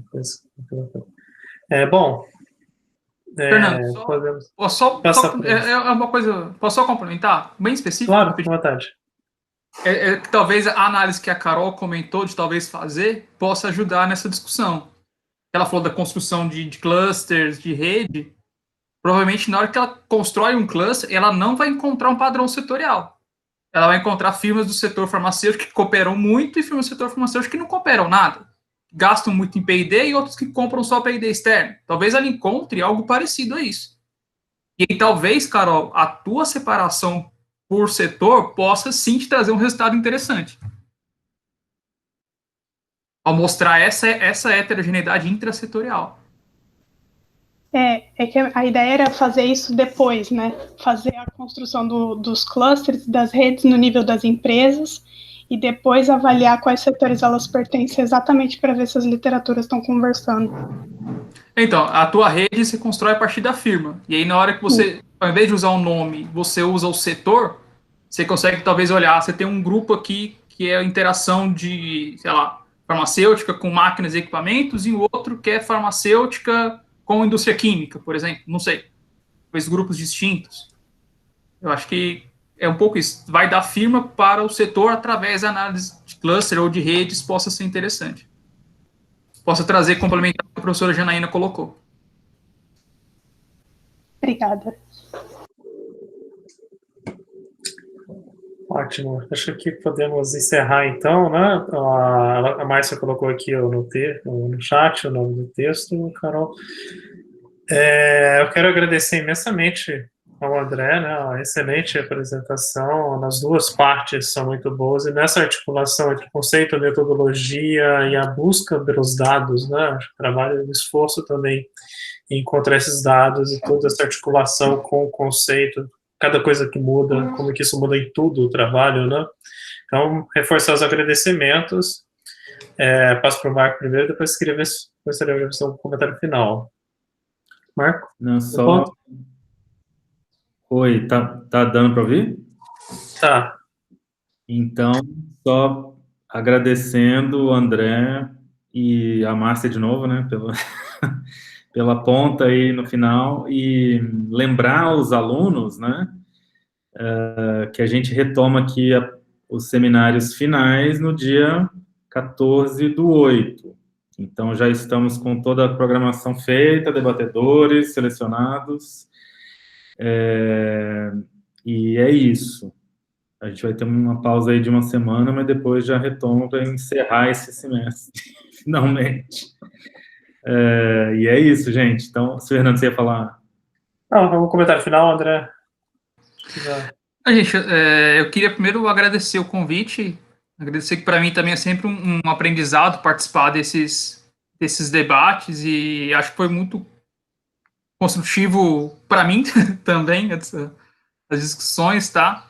E dizer que eu estou aberto, quem quiser conversar um pouco mais, quiser aprofundar, propor trabalhos em conjunto e etc., bater um papo, eu estou à disposição para isso, tá bom? Muito obrigado pelo convite, fico feliz de contribuir. Ótimo, foi um imenso prazer, então, André. Você, Márcia, aqui, muito obrigado. Então, podemos encerrar. Estou ficando pontual dessa vez. Um abraço. Tchau, gente. Obrigado. Um abraço para todos. Obrigado. Tchau. Tchau, gente. Obrigado. Até mais. Obrigada. Tchau.